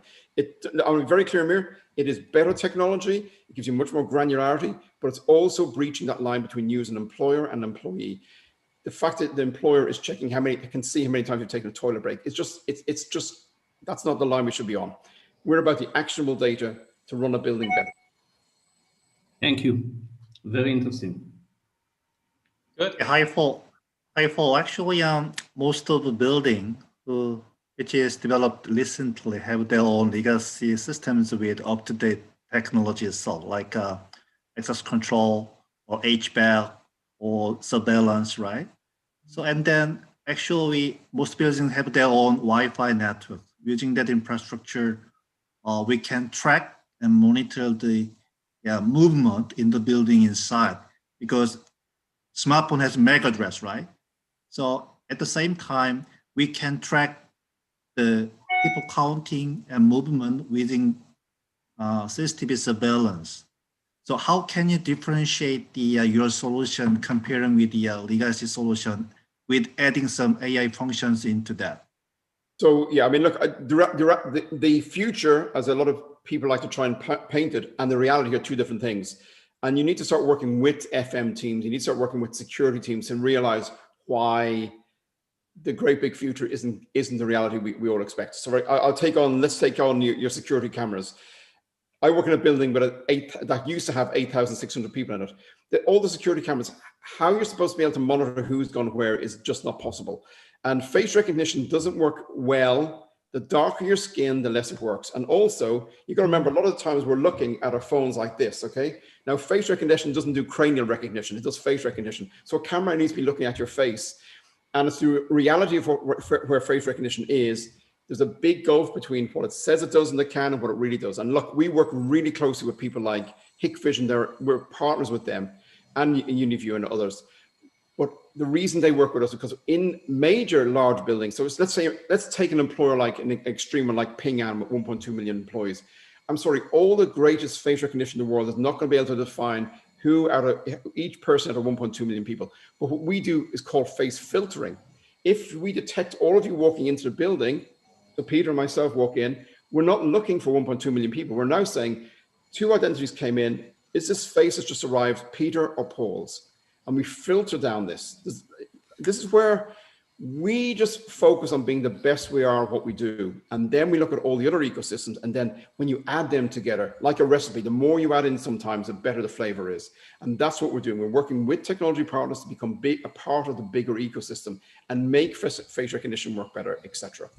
I hope I haven't gone off too much on the skew, but the reality of where technology is and what we often think as it is in the brochure, two very different things. Okay, thanks, Paul. We got 5 minutes left and for the Q&A. Sonia, hi. Hi, hi. This is Sonia. I have a question for you. In that I wasn't really sure if this technology you have, like, let's say I'm an employee at a building, and so every movement that I make would be actually recognized based on your technology and would be used as a data point for the future, I guess, behavior patterns. Now, I'm not really sure how the regulation goes, but is this kind of like okayed by the employers or the government? And so that kind of leads me to question, if not, who are the addressable markets? Like who are your addressable target customers? And as you said, if you are to target these customers, there needs to be some cost savings to employ this option. And what are the biggest cost saving elements that you see, maybe like top 2 or top 3? Yep. So I'll take on the first piece. We are not doing blue dot tracking. So that's the difference between us and a mobile beacon enabled. We are not checking how many times you take a toilet break, okay? We're doing floor by floor or zone by zone. And we really have to be very clear on this.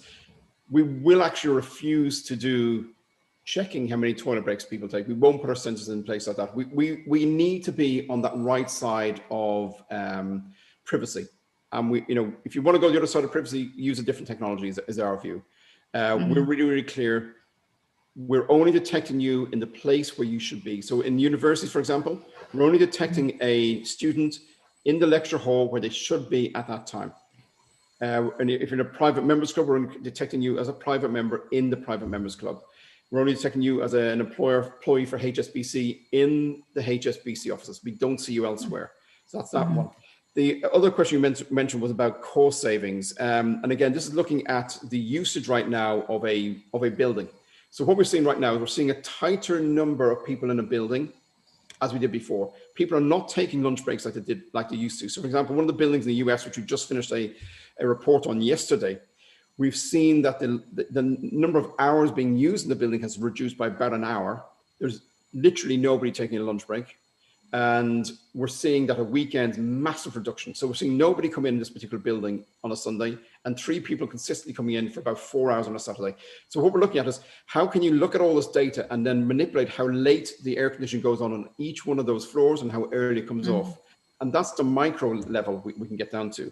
But then there's the security teams. Do you really need all those bodies if every breach of security is being directly, digitally delivered to the security guard instantly? That's where we see the major advantage, and feeding this data into BIM systems. Now, the three focus areas we have right now are co-working, which we see a massive increase in. We're probably going to do about 75 buildings very shortly now. We've done a lot of buildings for Grosvenor and Fora, etc. in the UK. We see that being massive because the whole co-working sector is changing. People are not coming into work 5 days a week, and therefore the co-working organizations need to price their plans that are sensible based on how people are changing. The other area is high-rise corporate buildings, and then the university sector. Now, I've already just sold the rights pretty much to the arena sector for a different company who wants our technology as part of their core overall proposition. They're the three sectors we're focusing on. Thank you. We got one more question from the jury. Anyone? Hey, this is Elliot here. Right now you had described the use case for building specific. Yes. But as we think about larger expansion into cities or other areas, can you talk a little bit about what that kind of consolidation or that comprehensive view could be from a city perspective with many of these buildings?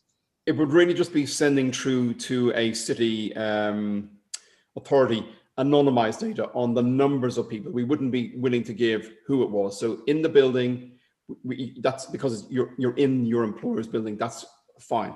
As you're leaving a building, it would just be sending out the anonymized data on the amount of people moving out of a building or going into a building. That's where we draw the line. So it wouldn't be, we know it's Elliot leaving this building, and we're not going to follow you around the city. So and again, a lot of the work, for example, what Junwei is doing for me, who's one of my directors, she's worked 17 years with the Baidu satellite system in China, and this is for a project we're doing in Saudi Arabia. Is that link between leaving the building, then going over onto a communication protocol of your mobile phone, and then tracking you outside? Because the GPS doesn't know where you're in a building. It knows where you are from the satellites looking down. It doesn't know what height you're at. And this is where GPS will work on the outside as you leave a building. As you leave a building, you're outside in the city, but GPS doesn't work inside a building. So there's horses for courses, but we're really, really clear on our privacy area. We want to be on the right side of that. I believe Selena had a quick question as well. Peter, is that right? Yeah, everything's fine. I think Selena was going to ask a quick question. Well, actually, I'll actually share with you all the context, and probably, if juries have more further questions about your presentations there, we actually share together, so you can actually get more feedbacks or questions. Okay. Okay. Thank you so much for your time. Thank you very much, Paul Shady from Unify ID. Next up, from Vietnam, is Drone Pro is ready now? Yes, I'm ready. Okay, great. Can you just quick introduce yourself and share screen? Okay, let me share the screen.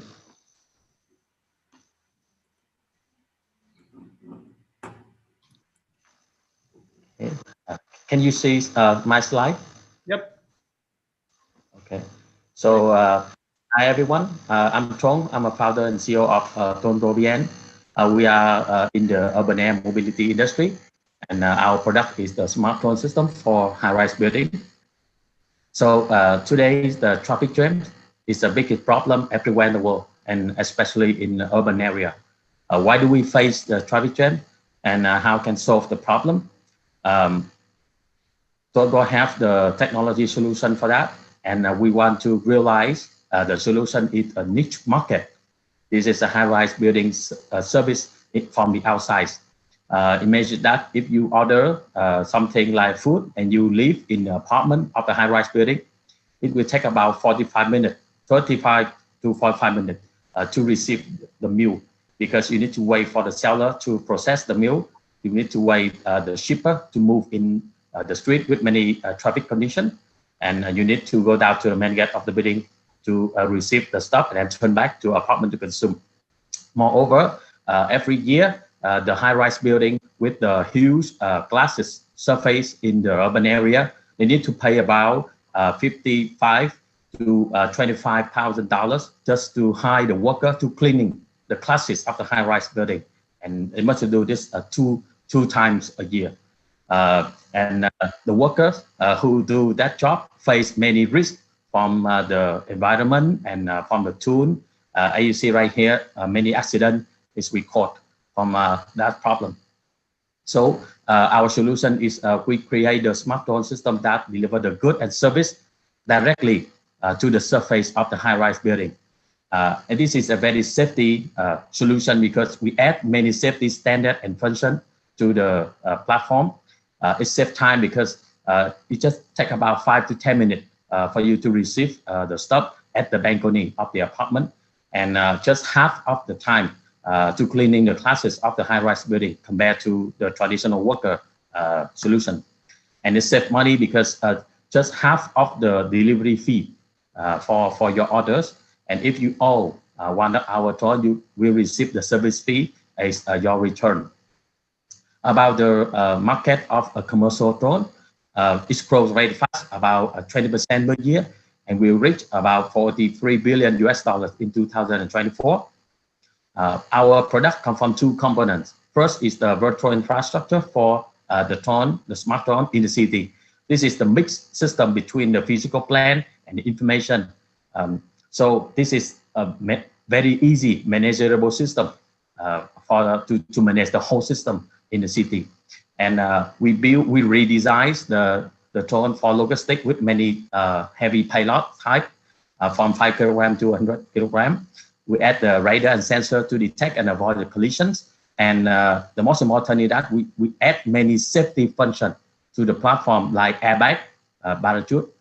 And this is the multi-function platform for high-rise building. That means you can convert the primary function is delivery to other functions like cleaning classes for high-rise building just with one platform. We have the strong competitive advantage compared to other players in the market. First is the size efficiency. Our size is very small, just the delivery case size. So it's very flexible in the urban environment. Compared to other players in the market, they need to have a propeller around. The wing around is very big size and low flexible in the urban area. We have a strong balance system for delivery case. So all of your stuff in the case we save the same status in the whole all of the time of delivery. And we add many safety standards. We just focus on unit market is high-rise building only. If you compare our solution with other players in the world, we don't need the landing area like other players because we can serve directly at the surface of the building. And our business model, we have 3 types of revenues. First is the service revenue, come from cleaning classes for high-rise building. When we enter to the scale-up period, 80% of our revenue will come from sales, the delivery to the public, and they receive the fees as the return. It's about 20% per year. And the last revenue sources is from our patent. So with these business models, we create a totally new market, high-rise building service by smart drone, and it's valued about $48 billion. Look to the revenue breakdown. In the first 2 years of our project, 80% of the revenue come from service revenues, cleaning classes for high-rise building. But when we enter to the scale-up period, about 90% of the revenue come from sales that drawn to the market. In the service period, we build the mixed model between the traditional shipper model with the app and our system support to do the service for high-rise building. But in a scale-up period, the drone owner can serve directly the seller and the buyer in high-rise building. So our go-to-the-market strategy, we have 3 stages. First is service stage, focus on high-rise building service. Second is scale-up stage, when we create the autonomous logistic system in the sky, in the urban area. And when we can increase the range and the payload enough, we can transport human in urban area. And at that time, we can solve the traffic jam problem completely. And this timeline is need to change the perception of the public about the drone technology, and enough time for the government to adapt with the new change in technology in the legal. Our team comes from many talents: physics, mechatronics, computer science, aviation technology, and we have a strong board of advisors, include security and information system, legal support. In the last 2 years, we joined to many startup events like IoT for Smart City, Tech Fest, Entrepreneur World Cup, Startup Well, VN Express, and our customers from foodie shipping and B delivery is ready to use our commercial product. Right now, we are looking for 2 years of financing to support the R&D facility and talent, and to become the market leader in our segment that we have created. So thank you. This is a small video that will show how our solutions will provide. Let me share.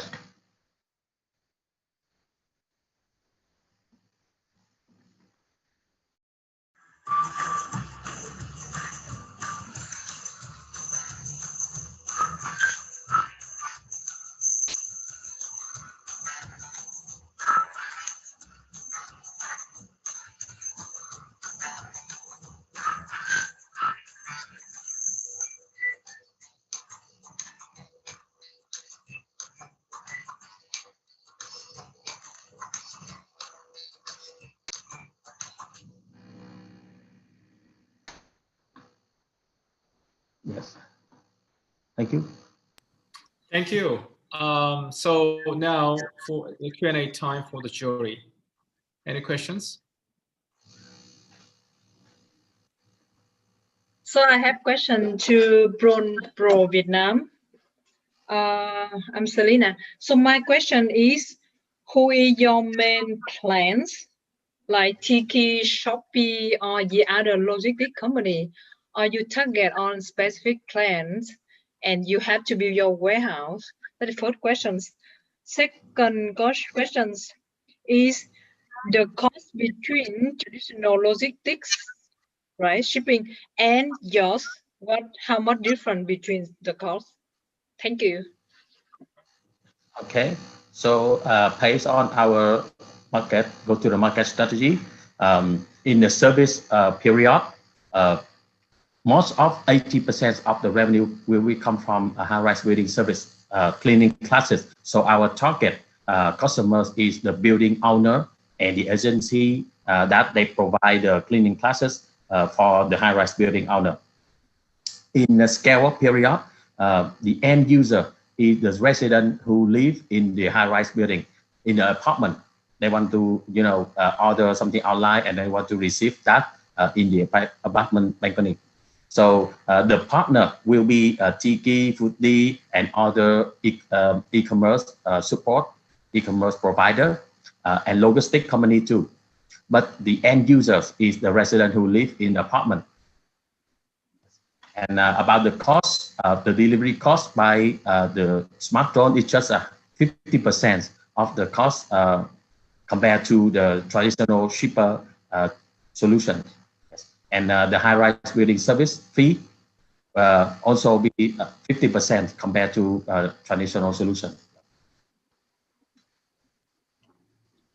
So you mean 50% lower compared with traditional logistics, right? Yes, that's right. For example, right now, if you order a meal by GrabFood or Foodie, the average price of delivery will be around 50,000 Vietnam dong. We just provide 7,000 Vietnam dong only, half of the price, because it's an autonomous system. Yeah. It's don't have the living standard. So yeah, no inflation. Yeah. Thank you. And the same building service cleaning classes outside. For example, each of the building right now, they will pay around 15,000 US dollars to 25,000 US dollars a year just to hire the worker to cleaning the classes. We just charge 50% of that fee. Yeah. Thank you. Do you need any regulatory approval for this to deploy this service? Yes, so that's why we split our strategy to two stages. First is service period. In service period, we can adapt with the current regulation right now in Vietnam, because we can register the flight area around the building, just around that building only. And we can set up a system support in the ground to serve that building only. But in scale up period, we hope that with the sandbox solutions and the change in the perception of public, the regulation will be, improved to give us more change in the scale up period. But right now we can adapt with the current regulation because we can register the flight area around that building only. Thank you. Like the drone, they can register for the flying area only. Yeah, the same.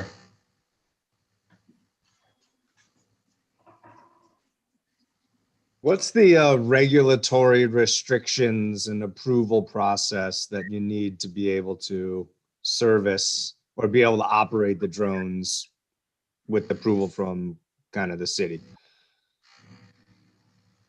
Right now, if you want to fly the drone in Vietnam for commercial purpose, you need to register with the government about the flight route, about the area, about the frame design, and any other technical detailed numbers.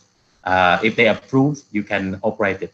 So that's why we split the service period and the scale up period, because in service period, we just focus on the building surface. We can register the area around that building surface. And we add many safety functions like airbag, parachute to the system.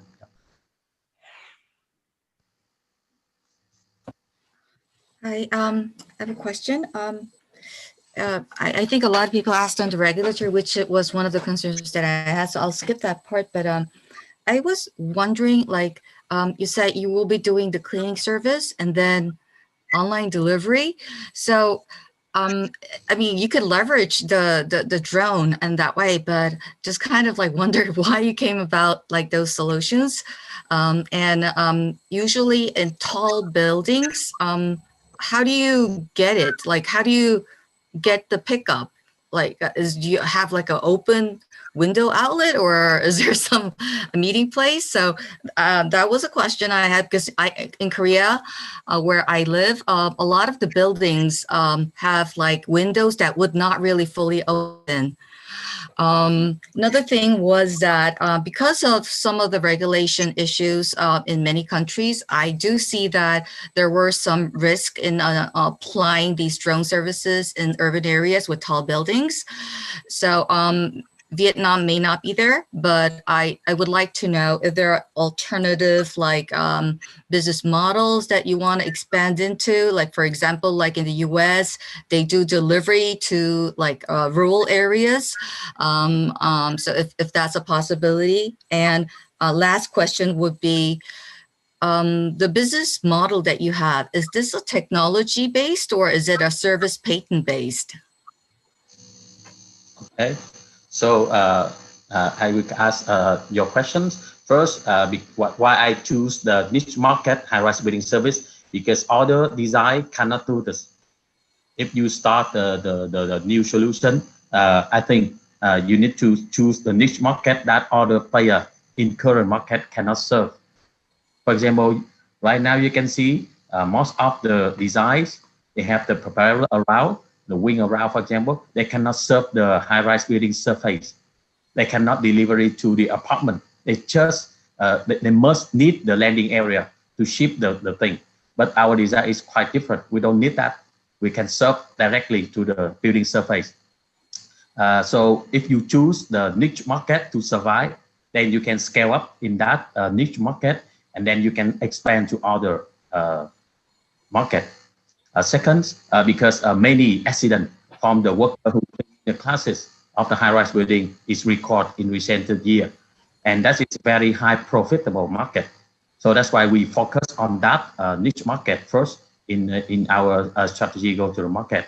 And with that market, not only profit, but also to show the safety and the efficiency, the technology, and to change the perception of the public about the drone technology. Because right now they think this is not safe.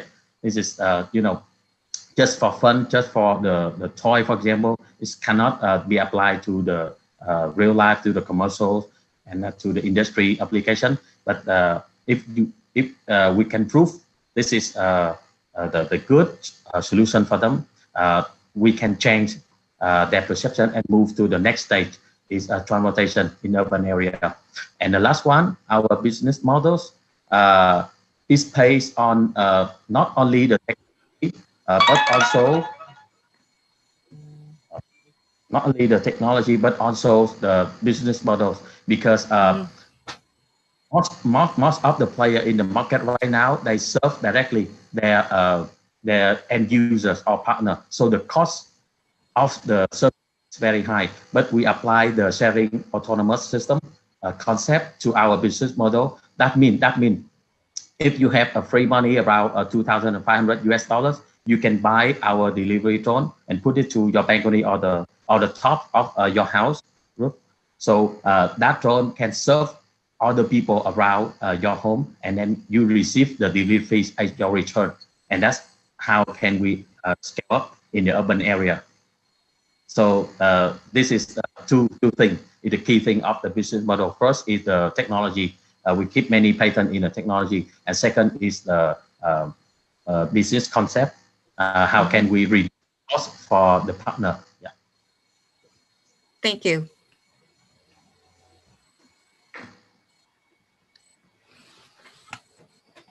We have one more question from the jury. Any last question you might have? Okay, otherwise we can actually do it later on, you know, by email or something. So next up, thank you very much. How can I call your name? I'm sorry, I didn't get your name though. My name is Trong Vo Trung. Trung. Okay, well, why don't you better yeah, leave your name on the chat room, then we easily recognize your name. Thank you. Next up, thank you very much again. Next up, Applied Blockchain, Adebenari from London. Are you ready? Hi, yes. Hi, Peter. I'll just share my screen. Can you see it? Yeah, I'll see you. Okay, very good. So my name is Adi Ben-Ari. I'm the founder and CEO of a company called Applied Blockchain. We're based in the UK, in London, in level 39, actually. So we've known Peter for a while. I'd like to present the work we've been doing, the platform that we have available. So we're a company that's been in existence for 5 years. We've worked with some of the world's largest companies, including Shell, which is also an investor, Toyota, some of the banks, the UN, Lloyd's Register, and so on. With these companies, we've been working primarily on blockchain technology, but I'd like to introduce to you today some further innovation that we've been doing in data privacy and confidentiality. So the reason why we focus on data privacy is because there is a proliferation of data. And if I look at the solutions actually described by Vin earlier, and also described by some of the startups here, it's really all about the data. Right? We have data coming off sensors, we have data coming from consumer devices, and it's really about putting together this data in an intelligent way in order to make everything more efficient. Now, of course, the problem with all of this data is it becomes a risk, right? It's an asset, but it's also a liability. We see every day all of the data breaches. I'm sure I don't need to educate you on the cost and the sensitivity and the issues around breaches of data, which unfortunately happen all the time. And here are some of the most costly. You know, for one company, it costs £700 million in dealing with a cyber attack. In fact, I just found this today on the World Economic Forum, where they're talking about cloud providers and the damage that could be caused if a cloud provider was compromised in terms of data.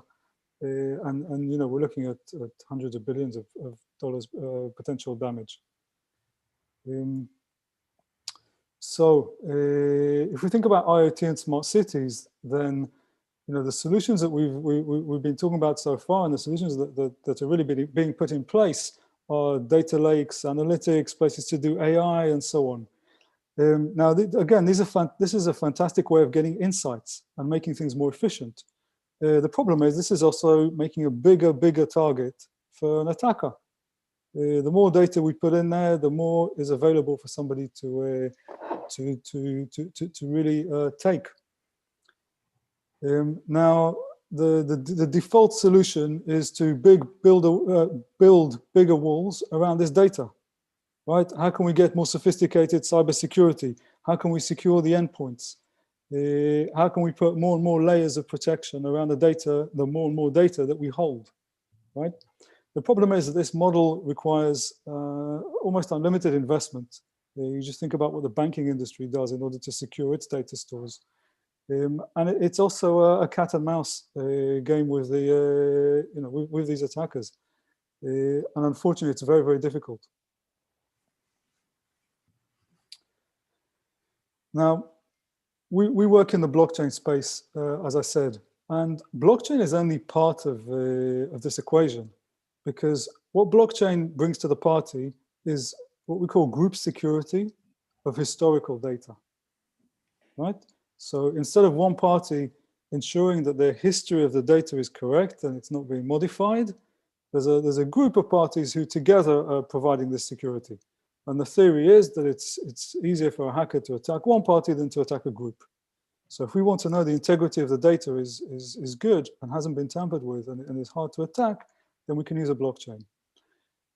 The problem is that a blockchain doesn't protect access to the data, right? And I deal with this every day. I speak to people all day about using blockchain for sharing data. It's not a solution for sharing data. It's not a solution for protecting access to data, okay? In fact, it does the opposite. Because a blockchain is a distributed ledger, it actually increases the attack surface, because whatever data you put on a blockchain, you now have in multiple places. So the attacker has a place, can take their pick. So blockchain is very good for securing the history of the data, and that's why it's great for tokenization, for records of ownership, and potentially for payment records, which again relate to ownership of money and so on. But it's not great for data privacy. In fact, the opposite is true, okay? So what do we do about data privacy? For this, we've developed our own platform, right? The platform is called Silent Data. Okay, and the platform performs two primary functions. The first is it consumes data from different sources, and it processes the data in a confidential environment where it's hardware protected. Okay, so nobody can get to this data, not even the hosting party. Okay, so this data remains absolutely confidential. Now, any insights that you want to extract from this data, you can extract without having access to the underlying private and sensitive data of the individuals, of the citizens of the city, and so on. So that's the first function. The second function is that the data comes with cryptographic proof of where it's come from. So it's a bit like data on a blockchain. We can prove the source of the data. We can prove that the data hasn't changed since it came from the sensor, the source. Okay, so we can provide these two quality assurances together with the proof that it was processed privately and nobody had access. Okay, so we're providing really a lot of the quality of services that you would normally expect in a blockchain, but without a blockchain. The interesting thing about our solution is that the data sources do not need to be modified. So we can work with any platform which has an API, including some of the platforms that were presented today. You don't need, unlike many security and privacy solutions, you don't need to modify the sources of data, the devices, the sensors, and so on. We can just plug into the existing data sources, prove that the data came from them, and process the data confidentially where the data could not be opened between the device and our platform. Okay. And then finally, if you want to make the data, the history of the data secure so it can't be deleted by any one party, then you add a blockchain. Okay, this is if you need immutability. If you want to have tokenization of assets and you want to be able to trust that the ownership records aren't changing or aren't being tampered with and so on, then you can add that group security underneath the confidentiality, and the integrity of the source of the data. Okay, so it's a new layer that we've built and implemented for our clients, which, as I said, the focus is that we can process data without having access to it, and the integrity, we can prove where it's from unmodified data sources. Okay. In a smart city context, we envisage that this can touch every aspect of a smart city which has data, right? Which we believe is every aspect of a smart city.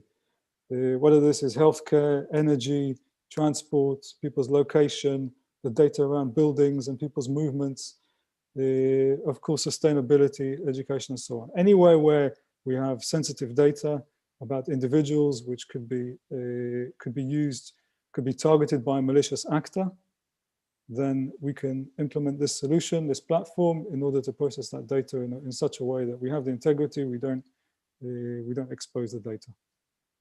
Okay. An example of where we've already implemented this, and it's actually live in production, is in the UK financial services industry. So we did this for banking data.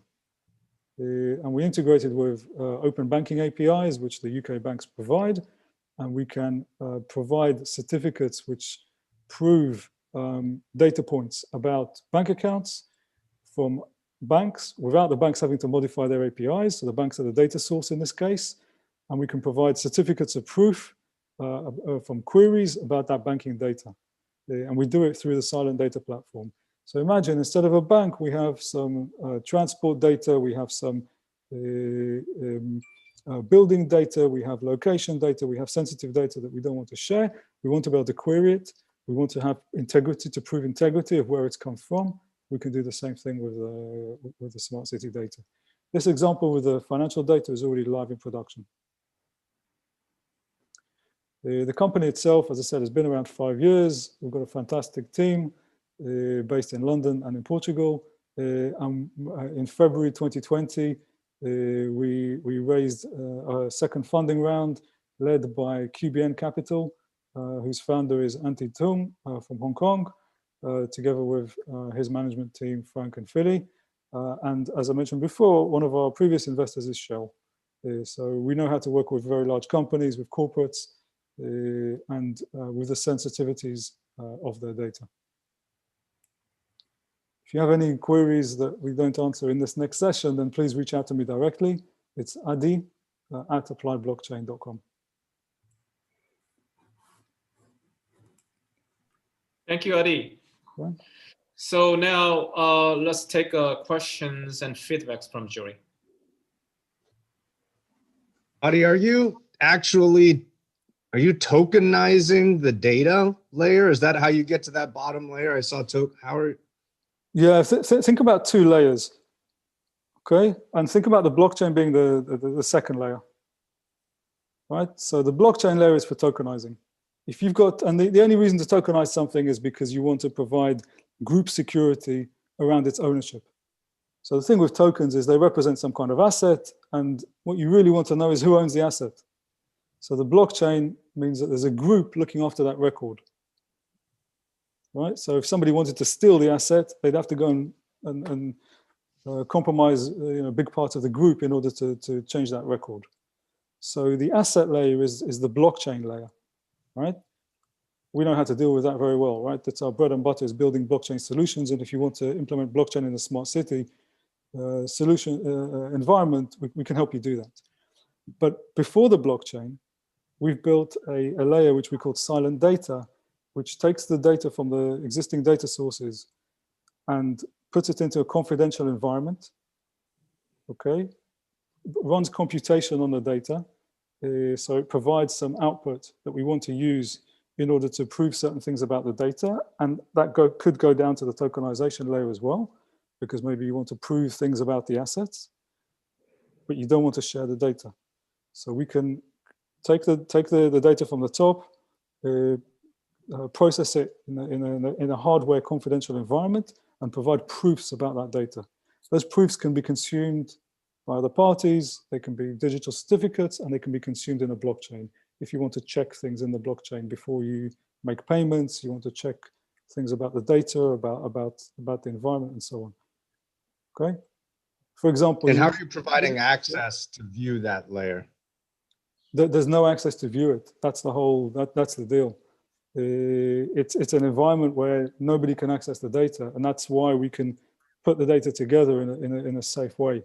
What you can do is you can run specific queries on the data, which are not queries that which are predefined, which will not compromise the privacy of the data of the individuals behind it.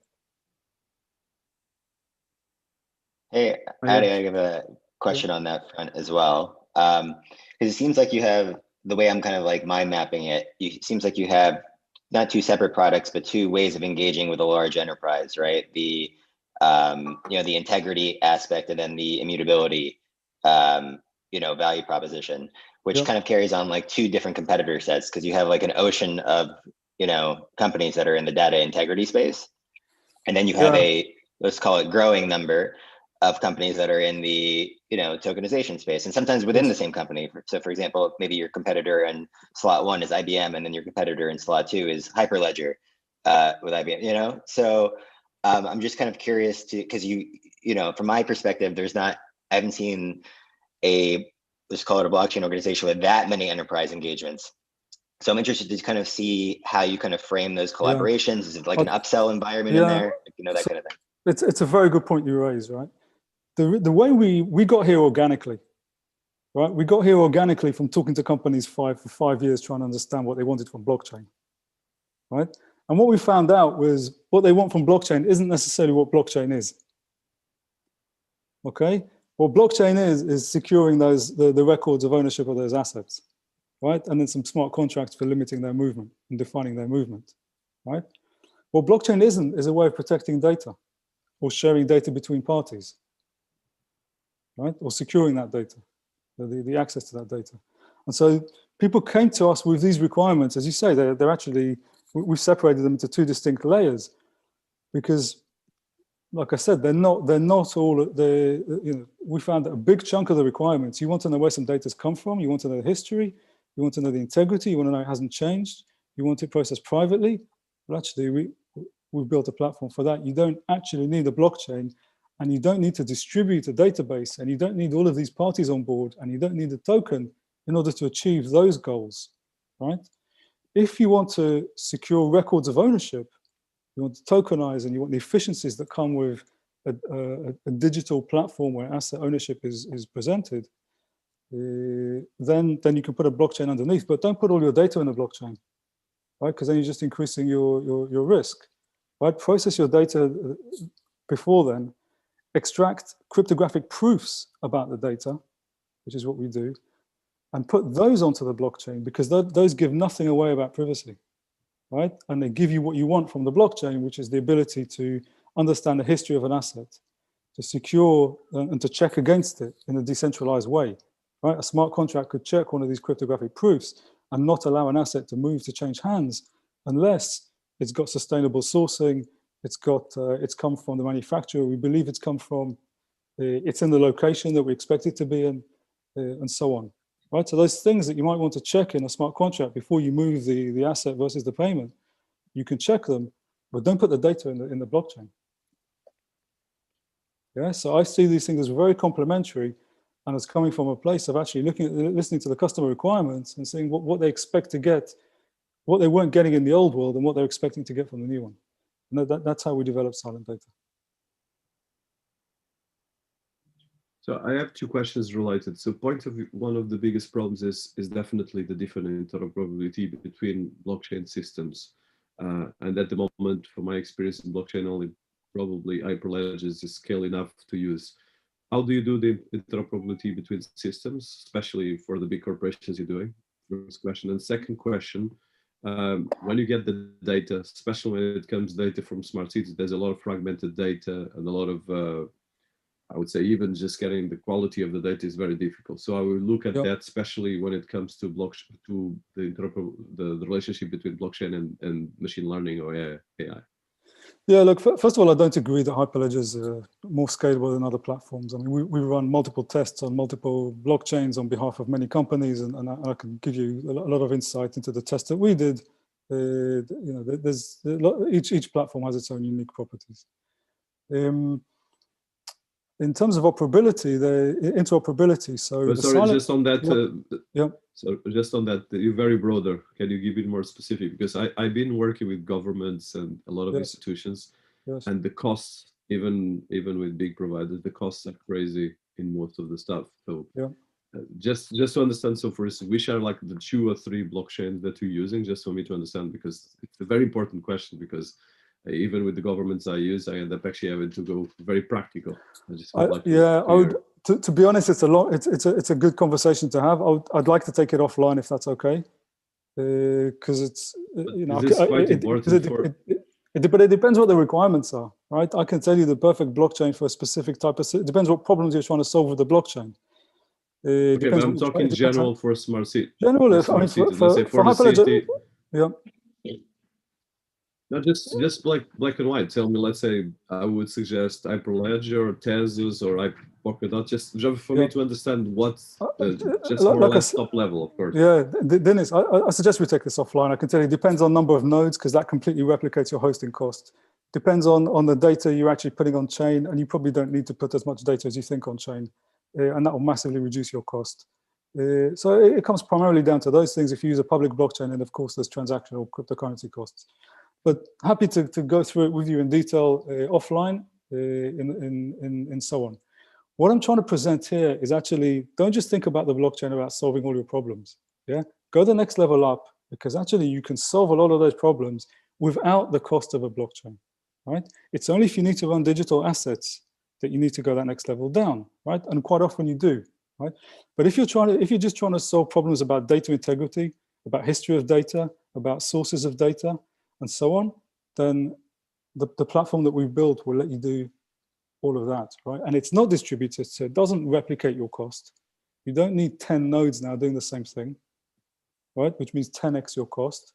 You don't need to start compensating all these other parties. No, but I was not, I know that because I work with that. I was just trying to understand from the architectural perspective, because this is quite important. Like the nodes, most of the data doesn't need any nodes, like you just mentioned. It's more, what you need is data. So is data. look, so it's mostly infrastructure.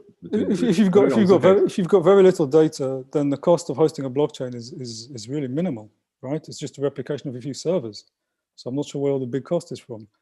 So, like I said, my question was not about cost. It was what was the infrastructure and how open it is for the different. So the silent data platform is a centralized cloud platform. So it's fully scalable. And the blockchain, it can talk to any blockchain because it produces cryptographic proofs that can be validated by any blockchain and by any cryptographic verification. So just like you want to check a certificate, you can check what comes out of here. And you can see where it's come from. You can see it hasn't changed. You can see that it was processed privately, and so on. So you get all of those guarantees, which maybe you're using a blockchain because of those, right? So I would say, look at what you need and break it down into these layers and see what do you actually need. Right? I would say in a smart city you need both, but not everything needs to go on a blockchain. You definitely need to protect the data and to check its integrity and to do it in a confidential way. But only some things will go down, only payments and tracking of assets. My question was not that, but let's take it. My question was how do you bridge the different blockchains because the data comes out as well? Yeah. Okay. I mean, that's a big question. From our experience, the different blockchains are completely different, right? They're all built on different technologies. That's why I asked this. Now, a lot of organizations are only doing data and business process on the blockchain. They're not actually using them as registries of assets. If you're just using it for data, then you can just move the data across, right? It depends on whether you need how much integrity you need as to the origins of the data and its cryptographic history. Do you need the provenance of the data, for example, in which case you need to carry the cryptographic provenance across? Is it an asset? If it's an asset, you need to burn it on one side and create it in the other. You can't have it existing in two places. And if you need that, you need a bridge, but you need a bridge that you can trust. So you probably need multiple bridges. So it depends again, what exactly you're using it for, what you're storing on there, and what are the quality of service attributes that you need around what you're putting on the blockchain, because they will drive very different types of technical solutions. You're not going to buy one thing and it's going to solve all your problems. Yeah?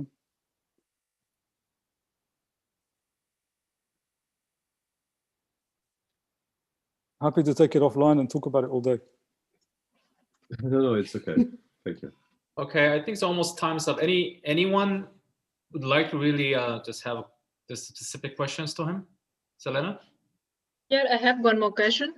So I saw that you apply both hardware and software. So do you file patent already? Sorry, what was the last part? The patent. Yes, the patent, yes, we filed a patent. We filed a patent. Already. Yes.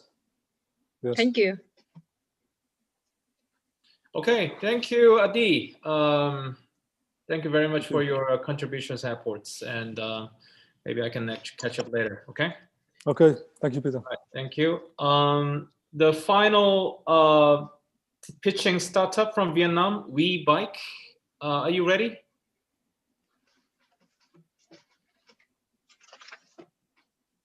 Good evening. Sorry. Hello. So I will start my pitching now. Yeah. You can do share screen now.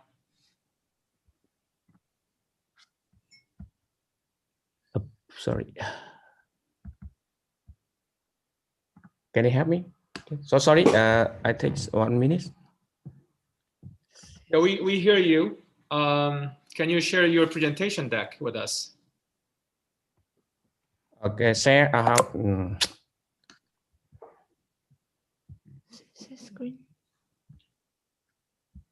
Sorry, I use MacBook, so I don't know how to share this. Oh, sorry.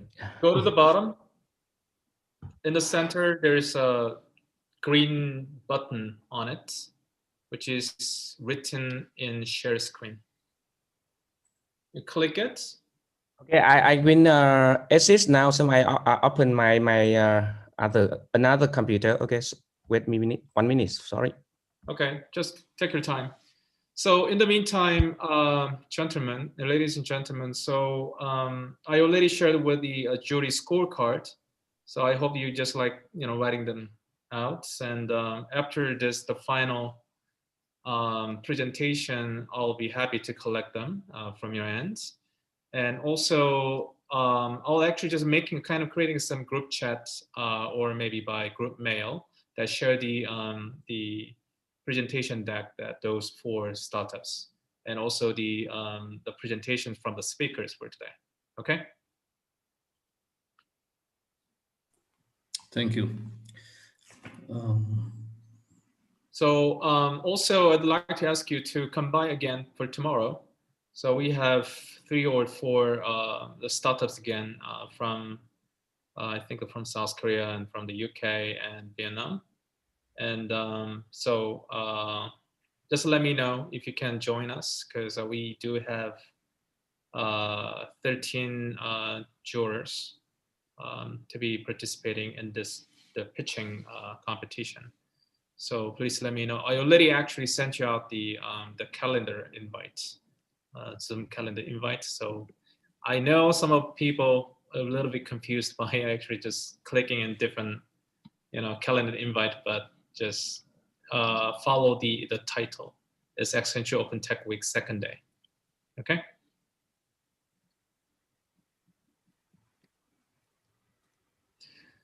All right, WeBike, are you ready then?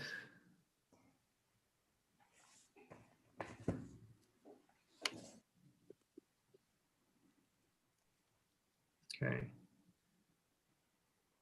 All right, Adi, are you there? Hello. Okay, so are you ready? Yes. Mr. Min. Okay, cool. Let's go. 10 minutes. Good evening, everybody. My name is Phong. I'm from the WeBike, Vietnam. So today I want to introduce my plans and my project relating to the electric bike in the city.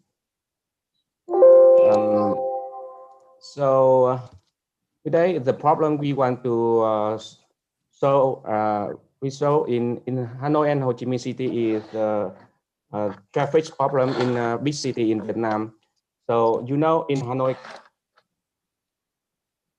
have already the first rank in the most polluted city in the world.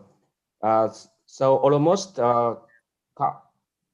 the reason mostly come from the transportation. Motorbikes were found in the main cause and accounting for the 90% of the number of vehicles and causing 57% of CO2 emission, according to the MOT. And in Ho Chi Minh City, number of motorcycles are consuming 50% of gasoline, but emit about the 94% hydrocarbon and 33% fine dust, PM10.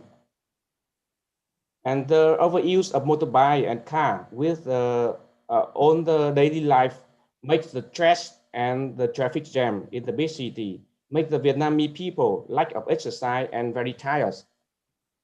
To replace motorcycle, we choose the electric bicycle because they are really suitable for the traffic system in the big city in Vietnam and friendly with the health and environment. Is also successful solution in Japan. And we buy electric power by have many outstanding advantages. Our product very lightweight. From the tag weight only from the 17 to 19 kilogram compared to 120 kilogram of the motorbikes. Very simple and easy in control of the bike, even for the student and elderly. And the e-bike is very convenient and similar using and control very similar to the motorcycle and even more flexible because it's possible to combine cycling on the same daily commute with speeds of 25 and 40 kilometers per hour using lithium batteries and can go up 60 kilometers per charge.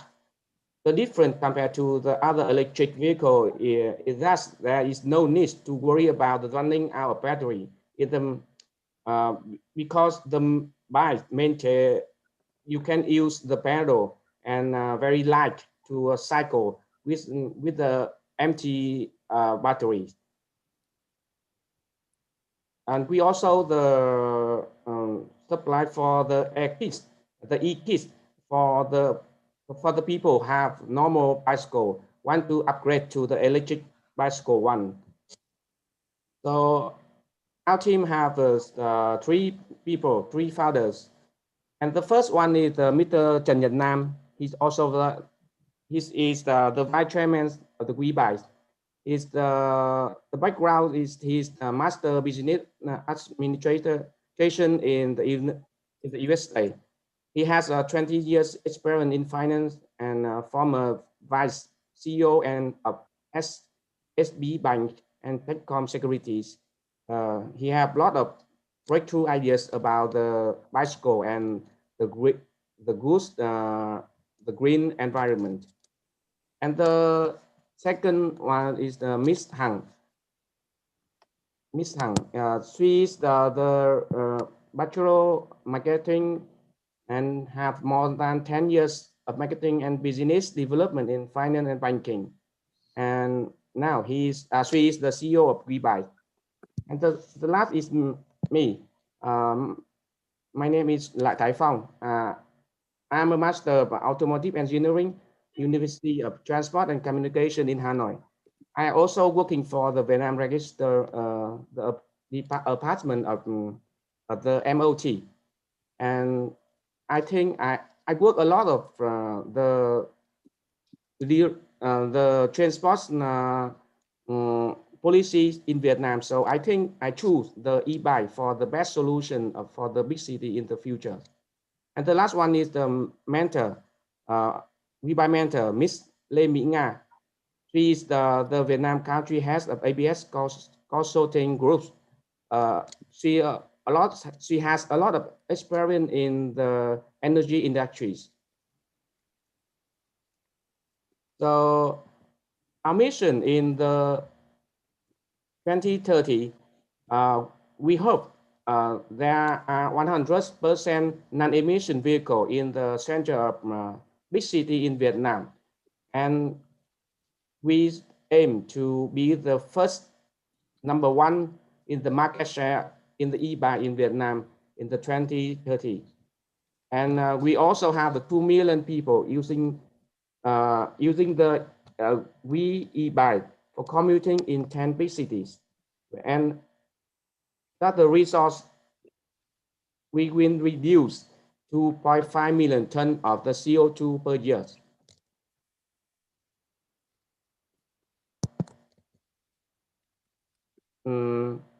And we start the research the products from the 2017, and in the June of the 2019 we started to sell the WeBuy in the markets. And in the first year we have a growth up to 60%. The gross profit margin is the 45%, attracting to 500 customers and 10 agents. And we also opened the 10 Week Cafe. The Week Cafe is where people like cycling can meet and can share the experience in cycling in the city. We also have the customer, the Ion Vietnam, and we buy also the have shelf in the Ion Vietnam. So four main target group we buy is the student, office workers, foreigners, and mid-aged people. And in Vietnam, the markets for electric bicycle is already very large, and we hope that between now and 2030, it will be able to serve 2 million customers. And we currently conducting procedure to obtain products quality standards certification of Vietnam and international patient. And we at the same time we start markets the campaign in the 2021 and 2022. The market penetration, we make the branding community campaign and trade marketing B2B at the periods of 2022, 2023. We also improve the new products and make a manufacturer factories for the WeBuy.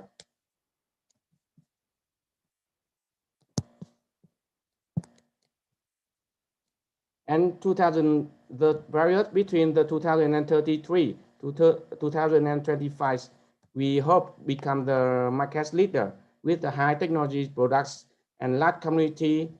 We also use the app and bike sharing system for the Vietnamese.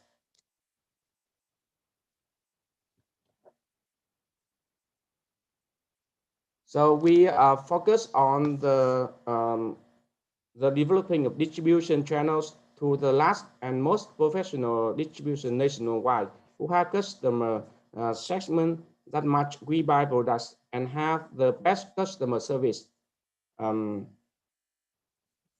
So, okay, this is the last slide. Okay.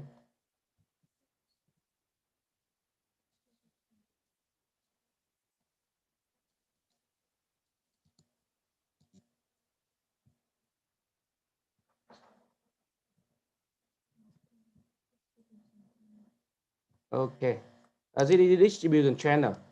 So now with the big bicycle distributor across the country is the Ion Mall Vietnam and some the other brand. So we hope we will expanding to experience distributor agent in the major city across the countries.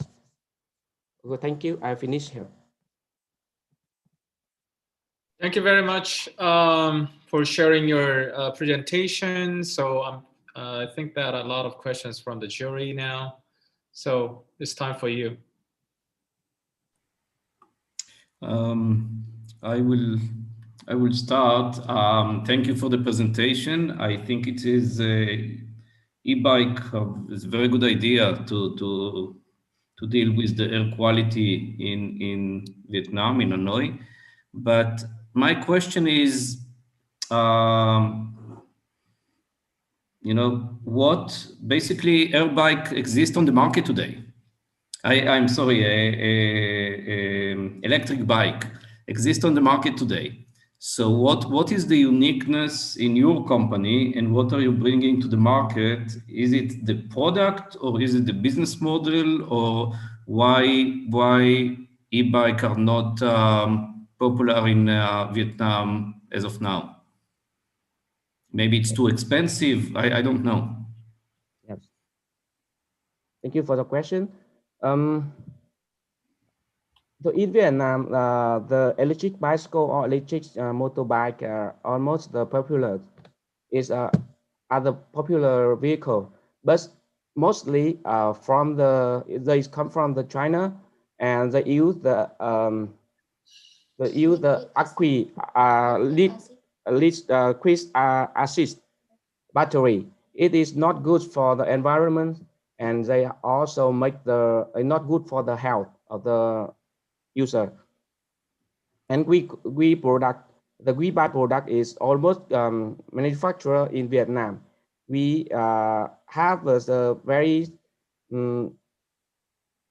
I think it's the good price for the Vietnamese, and we can use the lithium battery for all the our products, and that is the best price. I think is for the future of the e-bike in Vietnam. It is very different from the other brand also selling in the market.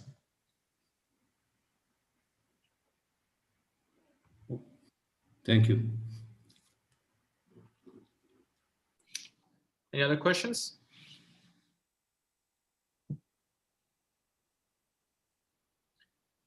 I think the mobility is one of the part of the important factors to support the smart city in Vietnam, because as the presenter mentioned, I think that the deal with the kind of platform, much more like e-bike or e-motorcycle, friendly environment is one of the key to to make the city much more sustainable and environment friendly. So because probably maybe in the different perspectives from Europe and the United States or Canada or maybe Israel, South Korea, I think the environments in Vietnam is a little bit different in a way of the conditions and environment in terms of the mobility platforms. So we're talking about high tech, mid tech, sometimes, but I think the low tech, mid tech would be one of the options that we can actually move forward, because it's a combination of those kind of range of the level of the technology is also very important.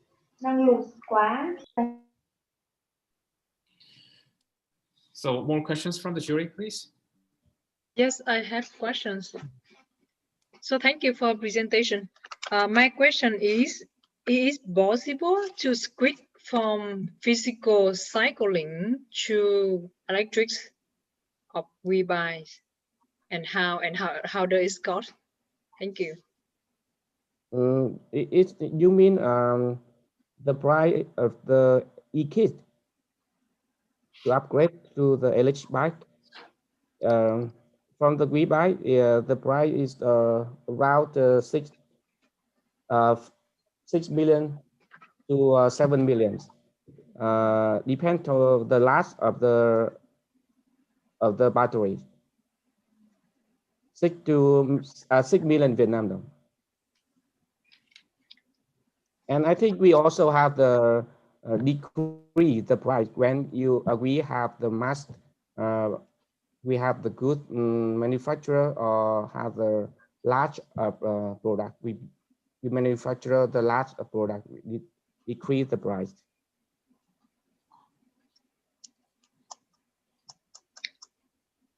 My question was, it is possible to John first from physical cycling, only you physical cycling choose electric bicycle. Possible, right? And the code in reading a little bit, right? And so they have to apply to the battery, to the new, to the bicycle, right? Okay. Thank you. Thank you. Yeah, I have a question. Actually, most cities are encouraging to use e-bike or shared kickboard, such as, right? But cities are also considering how those shared mobility can be maintained by supplier. Because actually in Paris, there was almost 17 shared mobility service provider before. But after using that device, the user perspective, they put that device vehicle into anywhere. That can be street, that can be corridor, that can be some small alley, blah, blah. So that's the headache of the city perspective. So do you have any idea to maintain your e-bike to be maintained very clearly in the street? Okay. So my customer is the individual customer. So I mean the people buy the e-bike and using it to replace the motorcycle. So they will maintain the e-bike by themselves. And so I understand that you mean the public buy in the China is for example have the problem with the bicycle everywhere. But in Vietnam I think that's the bicycle public system for bicycle is not impossible for the Hanoi and Ho Chi Minh City. So I don't think we have the public sharing system in the next 10 years. So I think if people have the bicycle, e-bike or bicycle to use every day to replace the motorbike is the best solution. And for maybe for the next years, the e-motorcycle, the people have the license for the license in the next year. So people will move to use the electrical bicycle instead of using e-motorcycle. I think almost of the students and the people are the students in the high school will use the e-bike instead of using e-motorcycle. Maybe in the next year we train. Yeah, as they will train. Yeah. Okay, and do you have any very concrete platform to monitor how the people are using your e-bike system, like the source and destination, or how long they use, and what kind of people use your e-bike, blah, blah. Do you have any the platform to monitor the statistics information gathered from the bike? Now we don't have the infrastructure to like application, but we use the public application to understand the customer, how the customer use the bicycle every day. And we also have the group people, a group of people, a group of our customer to use bicycle every day. We meet at the weekend and sharing in the information. We also ask them for the advantage or disadvantage of our products, and we train and we make our product better after a lot of sharing information from the customer. Okay, thank you, Min. Okay, any further questions? I think that we almost, done for the day. So thank you very much, Mr. Min, and I really appreciate if you actually share your pitching deck to me. I already actually sent you a message, and you can actually send me at my email address. Okay. I actually have a last question for Mr. Min. I'm not really familiar with the Vietnamese culture. Do you see the trend of riding bicycles changing anytime soon?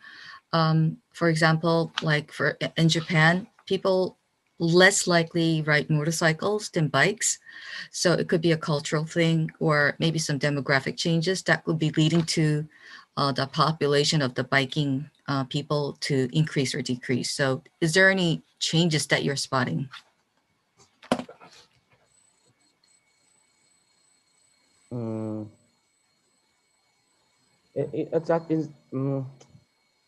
Sorry, I don't understand. I think. So do a lot of people bike in Vietnam, and do you think this will increase or decrease? I think increase. Now the number of the bicycle in Vietnam have increased every month. We can see it on the streets. More people use the bicycle to commute every day, but actually the statistics and the official number we don't have, because we don't register for the bicycle when using. But I have the number of the e-motorcycle and e-bike. When from the Vietnam register, I have the number, and the number increased maybe 20% per year for the e-bike and e-motorcycle. Mm-hmm. I think it's the trend. The cycling is the trend in the Hanoi and Ho Chi Minh City, and almost of my customer they